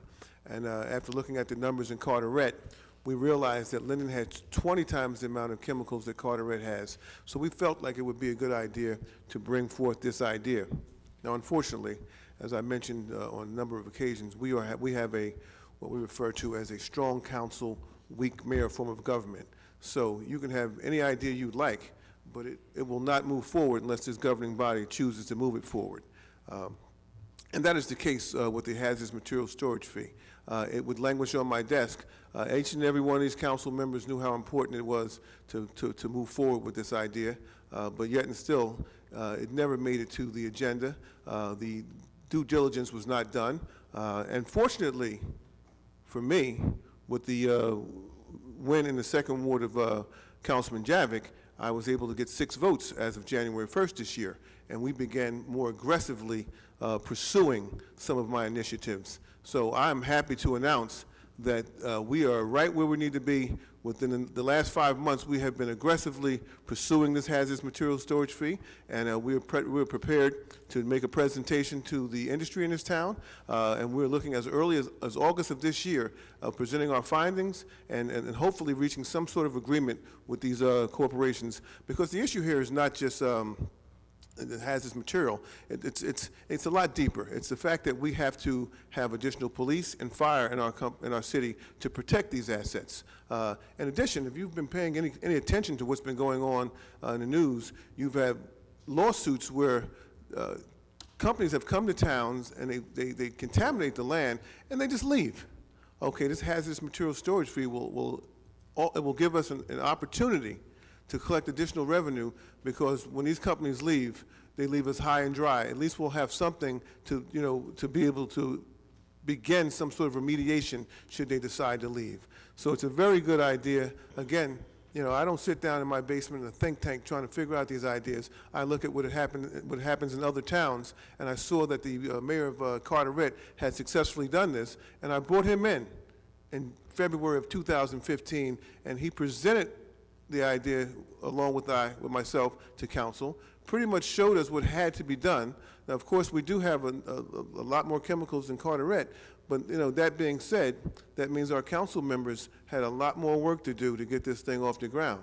So again, under our form of government, strong council, weak mayor, any idea I have will just languish on my desk unless you, the council person, decide to move on it. Now, you yourself have admitted, Councilwoman Hickey, that it's a good idea, and I'm just wondering why you didn't act a little more expeditiously on trying to move this idea forward. Did you want me to answer that, or? No, I really don't. Okay. You already answered it prior to me having my report. So again, we had some other issues. We proposed solar panels, okay, and I thought was a very good idea. Generate upwards of 4 megawatts of electric on our landfill, and the idea just languished on my desk, okay? Again, strong council, weak mayor, form of government. You need 6 votes to move anything, and I do thank Mr. Javik for running last year, because he has provided me with the 6th vote, and that's another idea that within 5 months that we're moving forward now. That's not going to be, it's not languishing on my desk anymore. It's going to move forward. The residents are going to see some revenues come in. We're going to be able to do things that we promised, such as we're working diligently to remove that garbage fee. But it wouldn't be removed if the ideas languished on my desk and council didn't move on them. Okay. Next, I'd like to report on an idea. You're going to see on our agenda this evening, we have an ordinance to create a Linden Municipal Port Authority.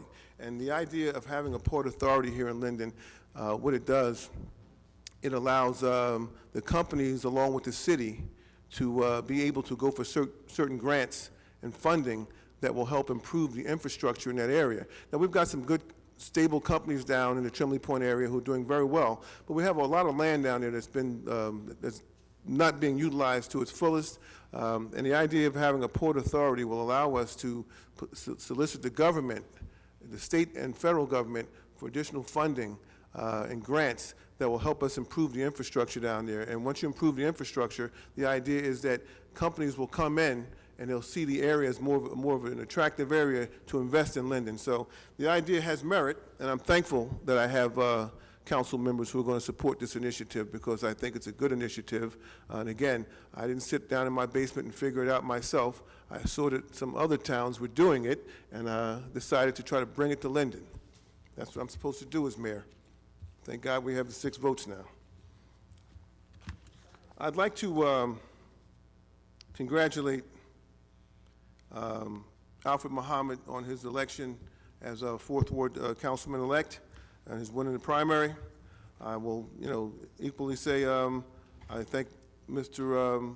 Monty Brooks, Councilman Brooks, for serving as a council member and running. It takes a lot of courage to be in any type of capacity as an elected official.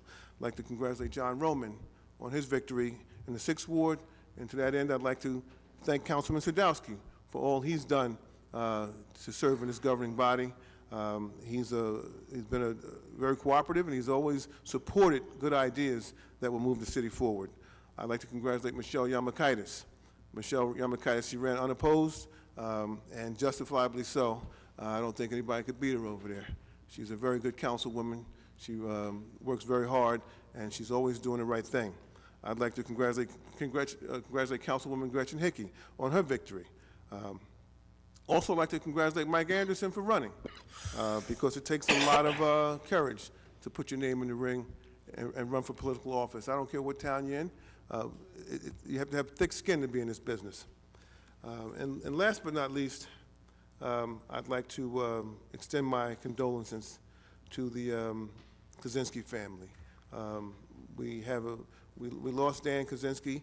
He was great with our children. He ran our PAL for a number of years. There's no question about the care that he had for our children, and he will be missed. So that concludes my report, Mr. President. Thank you, Mayor. At this time, we'll go with resolutions. Oh, I'm sorry. Councilman Brown, you have... Yeah, I know I said didn't say report, but since we talked about redevelopment, I forgot to mention, and the mayor didn't mention it, is that actually July 13th, we're going to be having our 2nd annual redevelopment forum to talk about some of the projects. So I just want to put that out now. July 13th at 7 p.m., a town hall meeting, because, there's a lot of misinformation as far as some of the redevelopment projects, and we're trying to be open as much as possible to residents as far as the projects that are coming in the timeline. And we will be hosting another town hall meeting in regards to the budget. I don't want to speak for the chairman.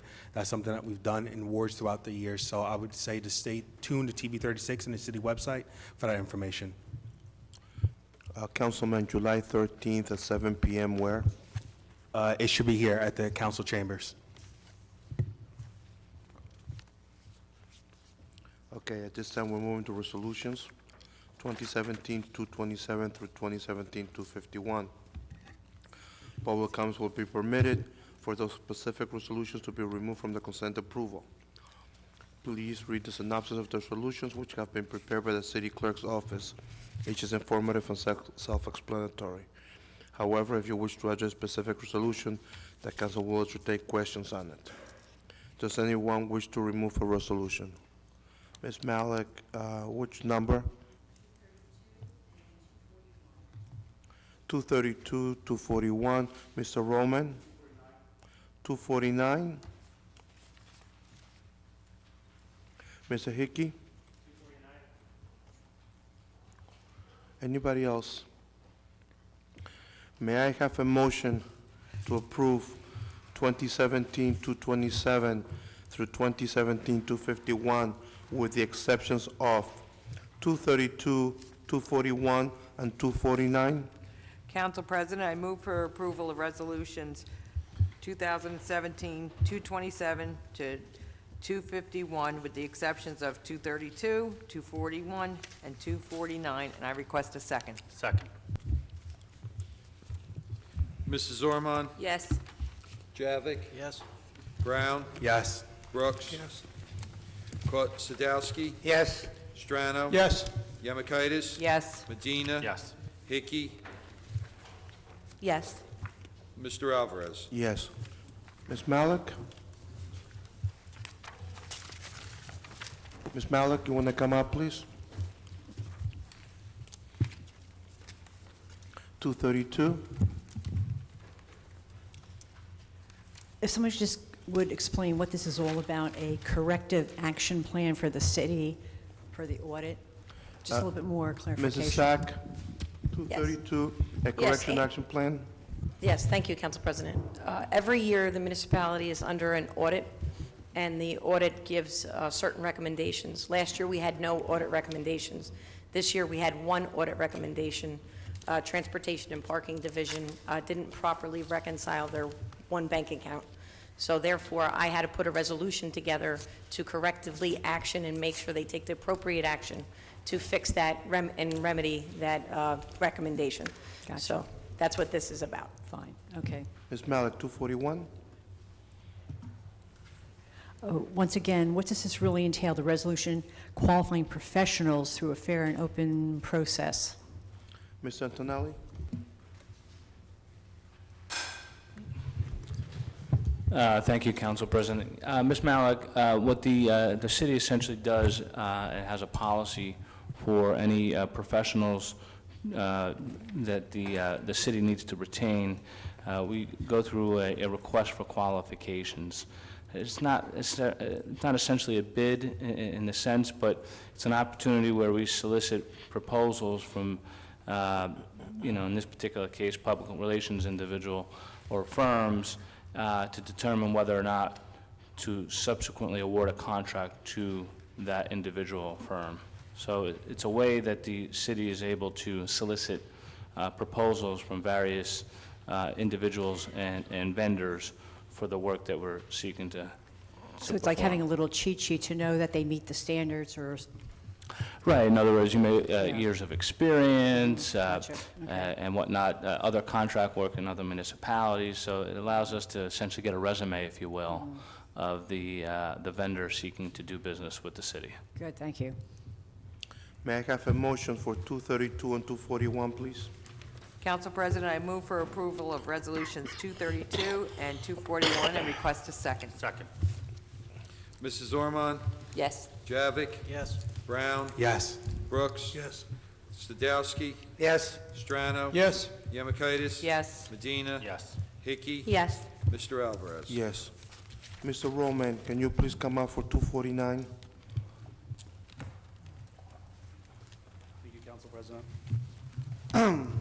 In regards to this resolution, resolution prohibiting award of contracts to members, council members, immediate family, prohibiting members of council, city council, immediate family. It doesn't say necessarily it's Linden City Council. Is it every city council? Say if I'm a council member in Rawway, is my spouse still allowed to do business with the city of Linden?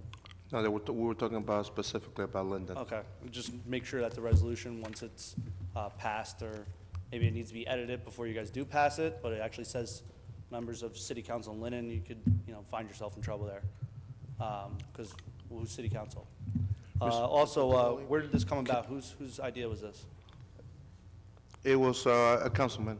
They just put it through. Just a Councilman Brown. Ms. Antonelli, about adding the city of Linden council people. Just, This resolution would apply to members of this council, not to any other councils. Does it say Obviously, that specifically? Doesn't say it specifically, however, this council could adopt as many resolutions they want. It will have no impact on Rawway or any other town. Okay. So it only would apply to the members of this council. Okay. Thank you for the clarification. excuse me, what I understood correctly, what Mr. Roman is saying, if a councilman from Rawway comes here to be a vendor, according to the resolution, the way I'm reading it is he wouldn't be able to because he's a councilman. Yeah, unless it says, you could find yourself in a sticky situation. Yeah. It applies to a member of this council. So if there is a member of council from Rawway, for example, that owns a business that wishes to do business with the city, he or she could potentially do that, right? This only applies to a member of council and his or her immediate family here. Thank you. Anything else, Mr. Roman? I was trying to figure out whose idea this was. I was answered by Councilwoman Hickey. That was Peter Brown's. Why is this coming about now? Who's the issue? What's the issue here? Councilman Brown? No problem. All right.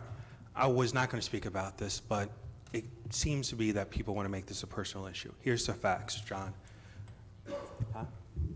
Yes, is that every time there's an issue, forget this, something's come up, we talk to our financial professionals, I talk to people in City Hall, I talk to people throughout the state. So we had an issue a couple years ago, Pop Warner, where a council member was chairman. At the same time, he was also a member of trustee. He took himself down. The state found that might be an issue. We had an issue with another council person as far as him, a family member, doing business with the city for towing. I brought that up. Also brought the fact now is that a couple of months ago, members of the audience would come up and ask about all these attorney's fees that we paid in regards to the Jones Act, where council members here voted to remove a property of another council member, not for the fact of making him benefit from it, but because we thought it was the right thing to do to benefit the city. The total bills of that attorney fee totaled over $32,000 that I'm not sure residents know of. So this is something put in place so that we're not violating the local ethics law under section number A. Now, I understand that some people have problems with this, and rightfully so, because they think it's a personal issue. But I'm looking for the simple fact is that we all had ethics violations, and I actually have a copy of one of the letters that it says right here. No, but because people want to make this a personal issue. When it came to one of that ethics violations, this notice of violation that every member of council received, even though we did not directly benefit, and what's stated here is that because of our vote, they felt that we gave preference to another council person. What I'm trying to do is trying to prevent that from happening again, prevent the city's exposure to this. I understand that people are not going to agree with this, but we also have an anti-nepotism policy, which is somewhat in line with this. Does that include, who other than the person in question in previous has received, has been an immediate family member of council and gotten city contracts? Who else? Can I answer Ralph, that, Council? do you want to talk about that? I know that there was a council person that had a business and stopped doing business with the city prior to being on council. Is there anyone else, or who was that? Councilman Sheehy, No, No. didn't he have his Not true. towing company? Councilman Strano. Ah, And so he stopped doing business with the city. I don't want to speak for him. So why don't we pass the resolution on this then? Wouldn't that have been something we I wanted wasn't to on do? council then, John. Okay, what about 2013 when the ethics violation came out? Why, you've sorry? had 1, 2, 3, 4 years now to pass this. John, Why is it coming up now? Let me put it this way. Are you suggesting that we don't act on this? What is your suggestion? This issue came up. it's a valid resolution. All right, I so what is- question its timing, sir. John, the timing, I understand, and it's going to be the issue as far as the timing. Alexis, when did I request information on this? March or April it was. It was March or April. I could have very easily, and if you're suggesting that this is a political issue like people would have, that this resolution could have been presented prior. And what it is, I contacted the treasurer's office when I heard things about this, requested information. It was kept between me and the treasurer, and somehow it became political and put out there on social media. And I had no intentions of this getting out there. And I talked to Councilman Alvarez today, that I had no intention of talking about this today, and that what my intentions were in regards to this. If we were questioning the intentions or the individuals, that is a problem in itself that I'm trying to avoid. We're making it about an individual rather than looking at the city as a whole, trying to limit our exposure from attorney fees and from the council members as far as getting ethics complaints, which we have in the past. I understand.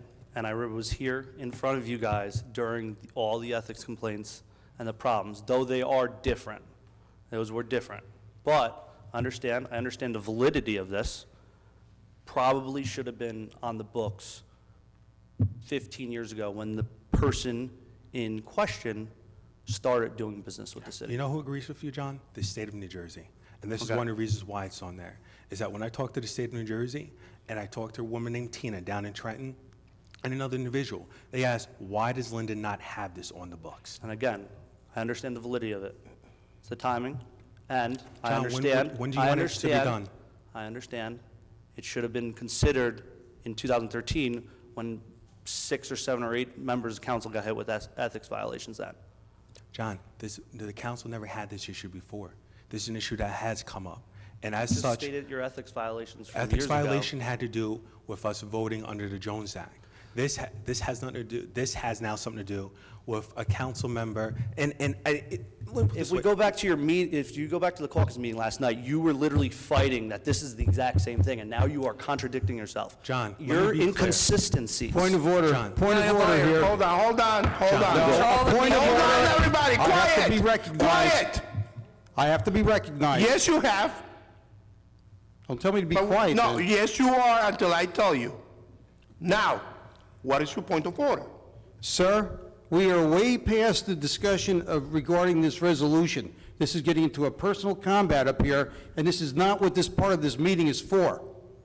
Do we need to have the city attorney weigh in on this? What does the city attorney have to say about anything? Ask him. They're having a conversation here where Mr. Roman is telling him his idea. Hold on, Mr. Roman.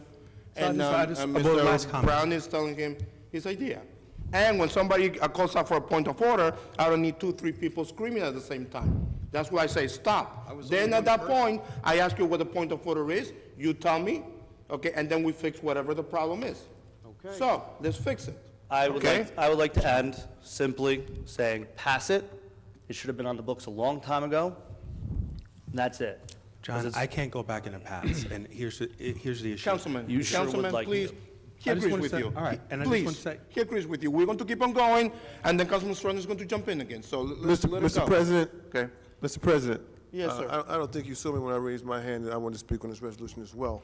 But in council caucus last night, Mr. Brown, I thought was very professional. Councilman Brown was very professional about how he introduced this particular legislation.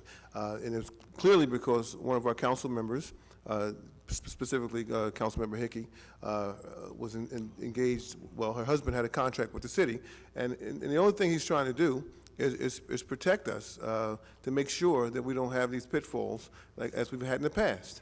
Mayor, Okay? he mentioned that. He mentioned that. Oh, And I'm and Mr. sorry. Roman agreed with him. Okay. So I think that the legislation in place will prevent us from potentially having litigation, further litigation with regards to, again, like you mentioned, we have an anti-nepotism policy, and no member of this governing body should be engaged in any type of contracts with family members. It's not very complicated. All right, thank you. Mr. Hickey?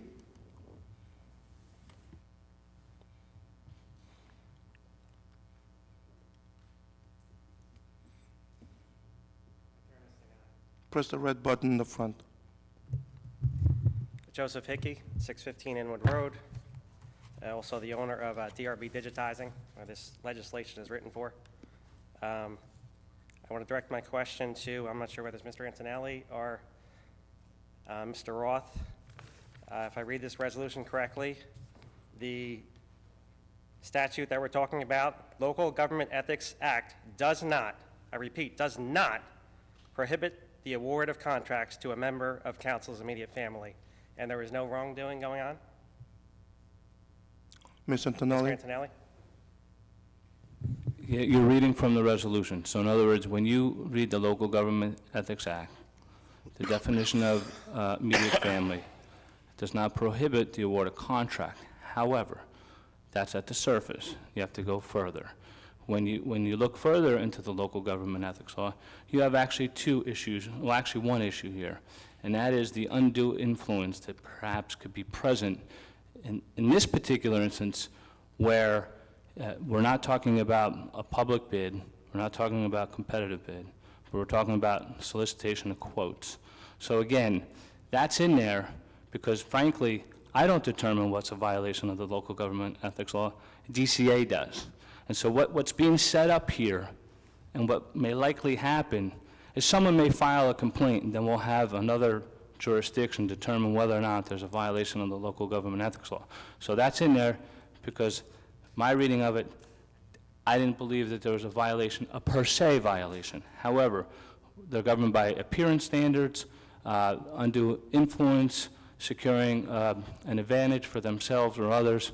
Clearly, an employee in the city of Linden may feel obligated perhaps to accept your quote for work as opposed to someone else's, all right? So, excuse me, so in any event, so that's why it's set up this way. Ultimately, it's a policy decision of the council. Just like the nepotism policy prohibits the hiring of family members, this would also be akin to a nepotism policy for awarded contracts, okay? There's an advisory opinion out there that suggests and states that this arrangement should be avoided. It's an advisory opinion, so it's not binding. However, it's persuasive. I looked at that, and I looked at other case law dealing with this issue. So it's a policy that this body has the right to adopt or not dealing with this issue. Okay, yeah, I think that was the same information that I got when I contacted the state myself. So I just wanted to clarify that. And I didn't speak to anybody at the state. This is my own research and my own review of the issue. Okay. Mr. Hickey, can I make one suggestion? You know, earlier we talked about whether or not a person who was a councilman from Rawway could do business here. What I would recommend I don't care what Rawway has. Well, no, what I would recommend is that since you and your wife are in the shirt business and you have contracts with Linden, perhaps you should solicit business from maybe Rawway or Elizabeth. I do business with many towns in the area, in the county as well. With the exception I'm of... certified to work with any city in this Well, we're just saying, with the state. exception of Linden, there's plenty of business out there. But and it doesn't to matter. protect us, maybe you shouldn't sell your shirts here in Linden or solicit business from us. Maybe you should Maybe go I to can do Rawway. business wherever I would like to do business, Well, that's, sir. well, we have an ordinance, that we just drafted a Okay. resolution to prevent that from happening. Okay. Well, granted, now this is a resolution, right? Now, Resolution. I think a resolution is merely a suggestion. It is not a law or an ordinance. Well, we resolved to So do something. the as a state body. law would take Yeah. precedence, correct? Council President, the rules of this council do not allow a debate between a member of public and a member of council. However, I interjected because it is a resolution. A resolution is generally used for matters that are policy-driven, pronouncement, recognition of a National Hot Dog Day, and the like. So it's a resolution, just like the employee manual is adopted by a resolution. It's a policy that governs employee benefits. So it's a resolution that sets forth a policy or a pronouncement that this council, if it chooses to adopt a resolution, doesn't want to see this happen. Okay.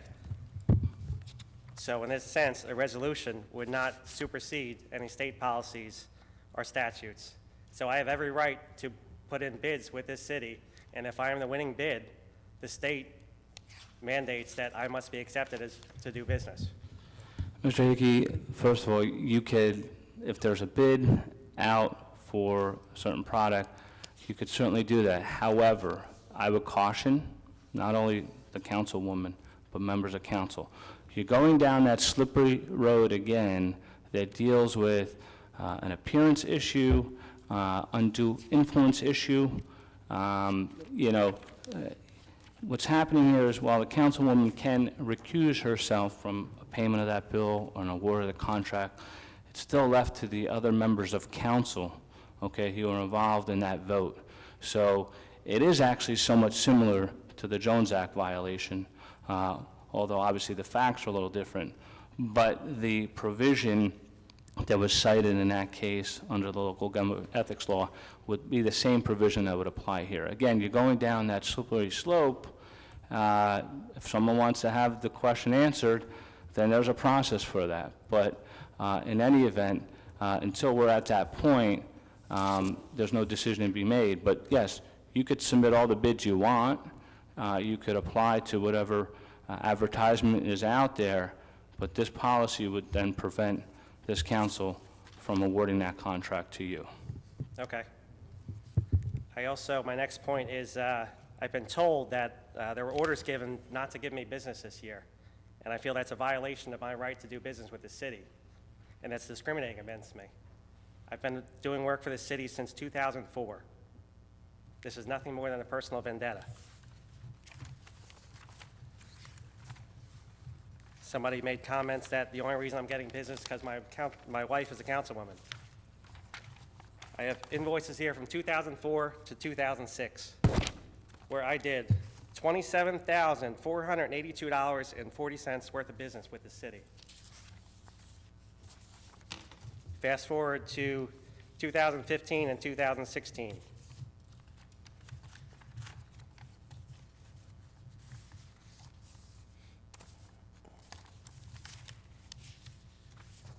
I did $19,991.90, which wasn't even city funds.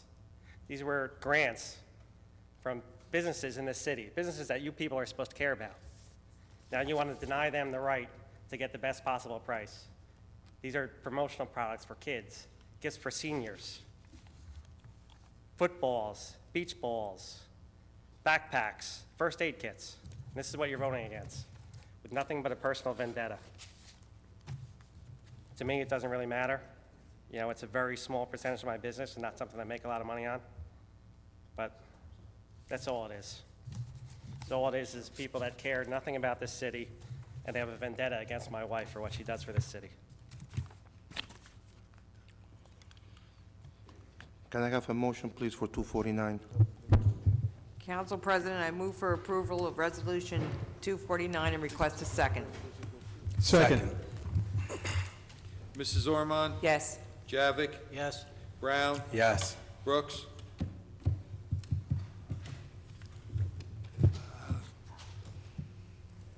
Council President, I agree that there is nothing that prohibits this situation, but I also agree that it should have been done quite some time ago. I'm going to have to vote yes. Sadowski? Yes. Strano? Yes. Yemakaitis? Yes. Medina? Just want to make a comment before I vote, and, you know, at the end of the day, I think it's all about timing. Gentleman's been doing business since 2004, but I also have to look out for the best interests of the city. I believe there's a little bit of personal vendetta here as well, but at the end of the day, I focus on the taxpayers and any liability to the taxpayer, which are hiring attorneys to fight any ethics law violation against the city. So for that reason, I vote yes. Hickey? I'd just like to say a couple words. And yes, the attorney advised me not to.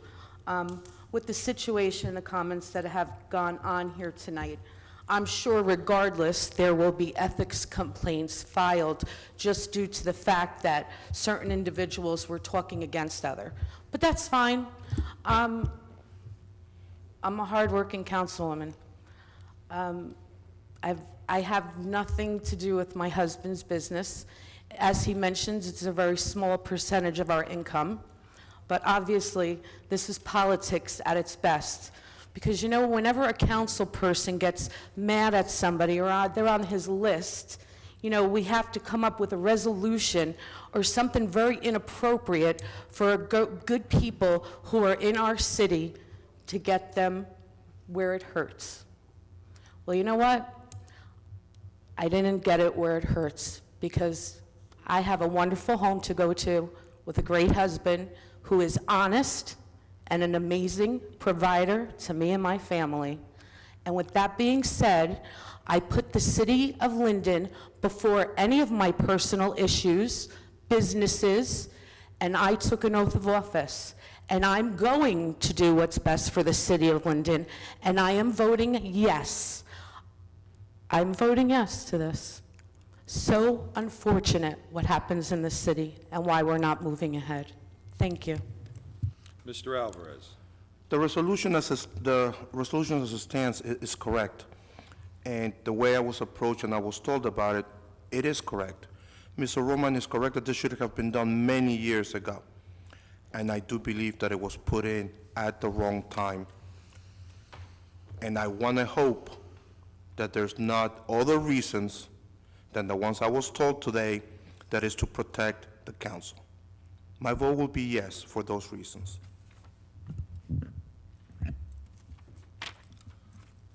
Okay, where are we? First reading. Deputy Clerk, can you please read 6143? Sure. Bond ordinance providing an appropriation of $100,000 for citywide curb and sidewalk reconstruction for and by the city of Linden, and authorizing the issuance of $95,000 in bonds or notes of the city for financing part of the appropriation. Is there anyone wishing to make a comment on this first reading? No questions, just comment. Okay, may I have a motion, please? Yes, Council President, I'd like to move ordinance number 6143 for introduction and request a second. I second it.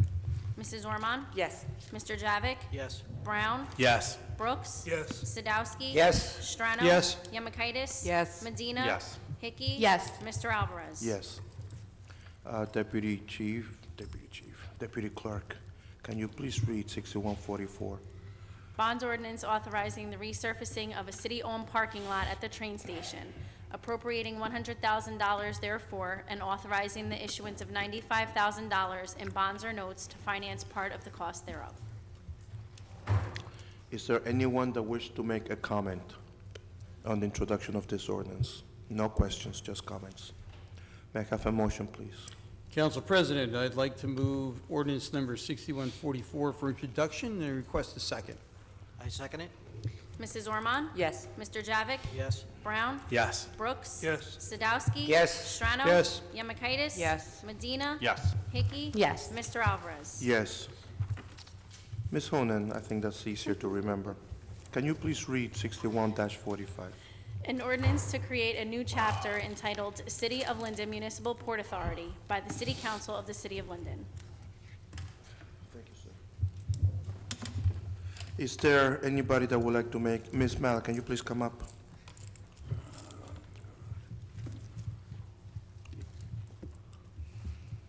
Simple. Just want to know where I can get details on this. Who do I go to?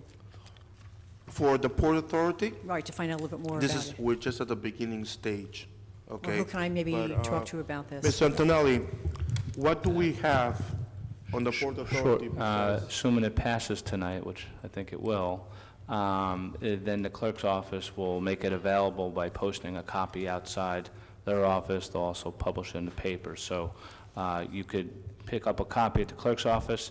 I know Mr. Bodek's going to like this. It also gets posted on our website as well. So if you're able to hop onto the city's website in a few days, Fine. I suppose, you could download a copy of this ordinance for your review. I'd like to just come to the office maybe next week and pick it up. Thank you. And that was a question. You're not supposed to ask questions. That's okay. I'll remember you. Anybody else? May I have a motion, please? Yes, thank you, Council President. I'd like to make a motion to introduce ordinance number 6145 and ask for a second. Second. Mrs. Ormond? Yes. Mr. Javik? Yes. Brown? Yes. Brooks? Yes. Sadowski? Yes. Strano? Yes. Yemakaitis? Yes. Medina? Yes. Hickey? Yes. Mr. Alvarez? Yes. At this time, we're going to go for some comments from the members and the public. No personal, political, or derogatory comments. You will only get 5 minutes, not more. I have the list. Is there anybody else that wants to be added to the list? Okay. May I have? Yeah, she wasn't feeling well. Ms. Mack, Mr. Mack, Mr. Henry Mack? Oh, there you are, sir.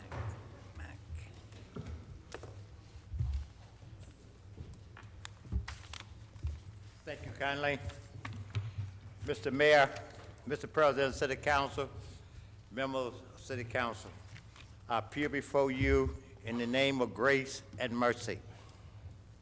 I have no intentions to do anything other than what the people said. I have no intention to say anything other than what the people said. The people has told me to bring grace and mercy to this council, and we are very pleased with what is taking place at the moment, but we'll deal with the rest of it at a later date. First and foremost, I want to thank the mayor, such a fantastic guy. He himself took the time yesterday in his busy schedule to meet with me, I want to thank you. I want to thank the engineer department in the city of Linden on behalf of Eli Johnson, and along with what the engineer of the city of Linden did on behalf of the peoples. I want to thank President of City Council for calling me. But I have nothing to say to you, but we are grateful to all of you honorable peoples. We have had some tragedy situations to go into play, and I have no intention to go to talk about what I heard in here tonight.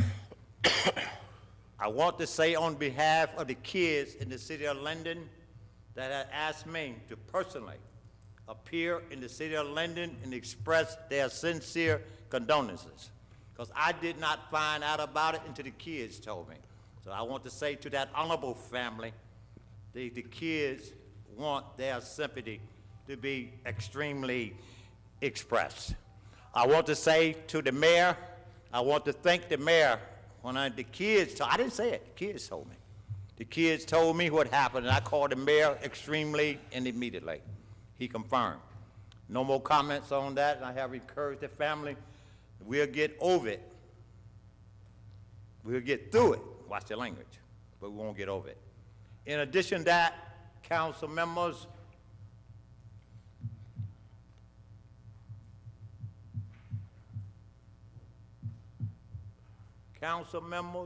mayor, president of the city council. I've been walking with you for a few years, and I've been very impressed with some of the things that I've heard. Some of the things. And I'm sure because we've been going through a tragedy over the last 60 days, we are going to close this meeting and say, let's talk with each other and not at each other. We're not, watch the language, in a position to talk at each other, talk with each other. I have spoken to some individuals tonight, and I have come to the conclusion, y'all have not even talked with each other because y'all won't talk with each other. That is not city government according to the Constitution of the city of Linden.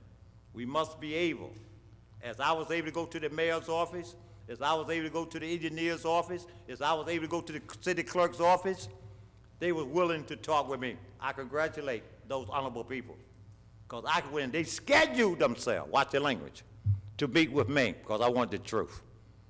And what I'm concerned about tonight, on behalf of humanity, why y'all not talking with each other?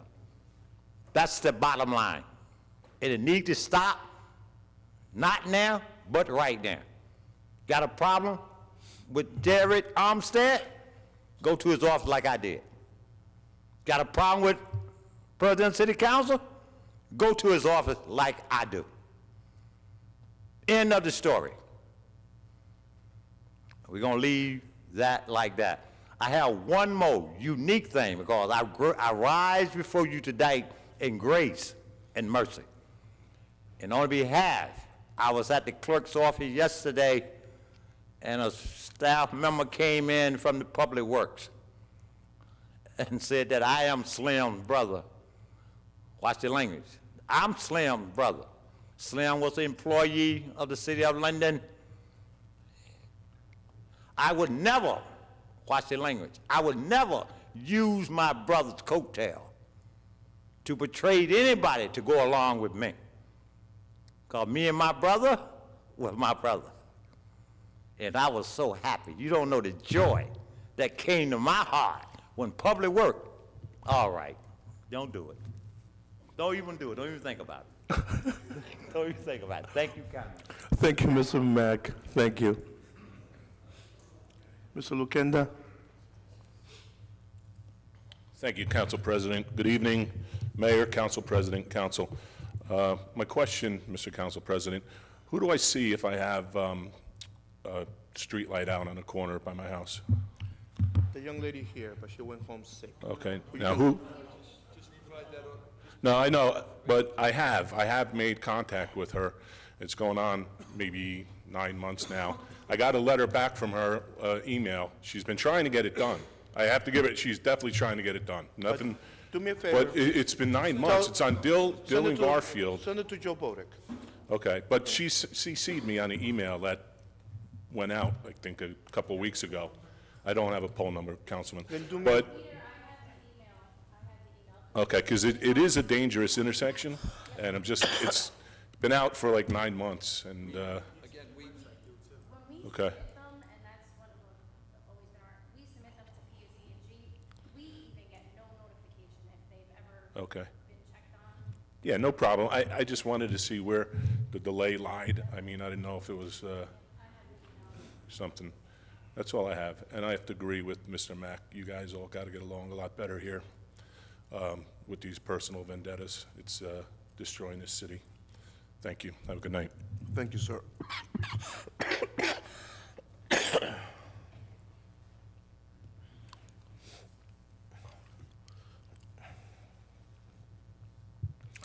At this time, I need a motion to close the public portion. Council President, I'd like to make a motion to close the public session and ask for a second, please. Second. Mrs. Ormond? Yes. Javik? Yes. Brown? Yes. Brooks? Yes. Mr. Yagowski? Yes. Strano? Yes. Yamikaitis? Yes. Medina? Yes. Hickey? Gladly. Mr. Alvarez? Yes. This time I'm going to ask of the governing body, the 1 minute that was established at the end for the governing body is to answer anybody who has come up of any questions that have come up, because they all have all the time in the world to say whatever they have to say. This is not to say something else. This is to answer the people that have come up. So anybody in the government body that wants to speak? I would like to. 4, 7. Anybody else? Yes. 8. Okay, let's start with Councilman Brown. Yeah, well, it's not to answer anything really. Someone came up with an indirect question as far as our municipal budget. I think residents do need to know. I just want to thank Ralph, who's chairman, and other members who've helped out from personal things like this. And when we talk about the budget, I want to encourage residents to come out. A lot of times people do talk about taxes and things like this, but this was an extremely hard budget where we talked about at first assessing the average home an additional $237 a year. And we were able to get that down to about $83, from a 19-point increase down to 7.4. So I just ask residents, if you hear about a budget meeting, that you please do attend, learn, get information, come ask questions. Because a lot of times we do hear complaints about taxes, but it's your right to know what's going on, and we're trying to make this as open as possible. That's it. Thank you, sir. Councilman Brown, can you please, you mentioned $83. Can you tell people $83 on how much of an assessed house? So basically, the assessed value, and so most homes in Linden, which again, different sections are different, the average assessed value is about $132,000. I always tell people, if they feel like the tax is too high, look at your assessed value and contact the tax assessor, because I know he does know that some of the values have dropped down. But we went from 237, just on the municipal level, down to 83, which I'm still not happy about, but that is a huge difference. Thank you, Councilman. Councilman Strano? Yeah, again, I'd like to thank Councilman Brown for his hard work.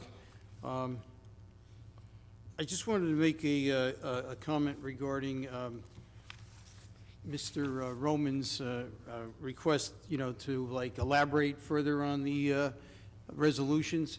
And, he's a pretty bright kid, I assume, but it says right on the resolutions on everybody's agenda, public comments will be permitted for those specific resolutions to be removed from the consent approval. Please read the synopsis. It's a synopsis. It's not the entire, elaborate resolution. So, and if you read through some of these things that are like pretty much, I wouldn't say a disclaimer, but, they refer to what's in the agenda. It's very simple.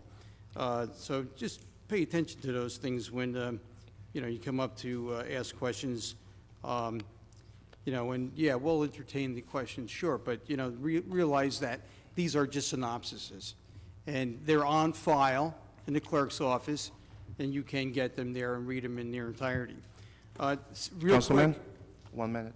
am I over? Yes, sir. Okay. That's it, thank you. Councilwoman Yamakaitis, now. Yes, Mr. Lukenda, just a suggestion. I've had more success making a phone call. Sometimes you have to wait on hold, but the computer, sometimes issuing it that way. I've issued requests in my ward. I had several incidences where they came to the pole in front of my house. One day, they installed such a bright light bulb, I guess to try to shut me up, you know. It wasn't even my pole that I was installing, you know. My son doesn't even need to put a light on in his room at night now. But I've had more success with a phone call sometimes, so thank you. Councilwoman Yamakaitis, thank you. You are probably the only one here that follows directions. Thank you very much. Okay, the following council meetings will be as follows. Council conference meeting Monday, July 17, 2017, in the council conference room, City Hall 301 Northwood Avenue. Council conference meeting prior to the council meeting, Tuesday, July 18, 2017, at 6 p.m. in the council conference room, City Hall 301 Northwood Avenue. Council conference meeting, council meeting Tuesday, July 18, 2017, at 7 p.m. in the council chamber, City Hall 301 Northwood Avenue. Can I have a motion to adjourn, please? So moved. Second. Mrs. Orma? Yes. Javik? Yes. Brown? Yes. Brooks? Yes. Sadowski? Yes. Strano? Yes. Yamakaitis? Yes. Medina? Yes. Hickey? Mrs. Hickey? Yes. Mr. Albrecht? Yes. Everybody have a good night, and in 2 weeks, have a happy 4th of July. He's not making any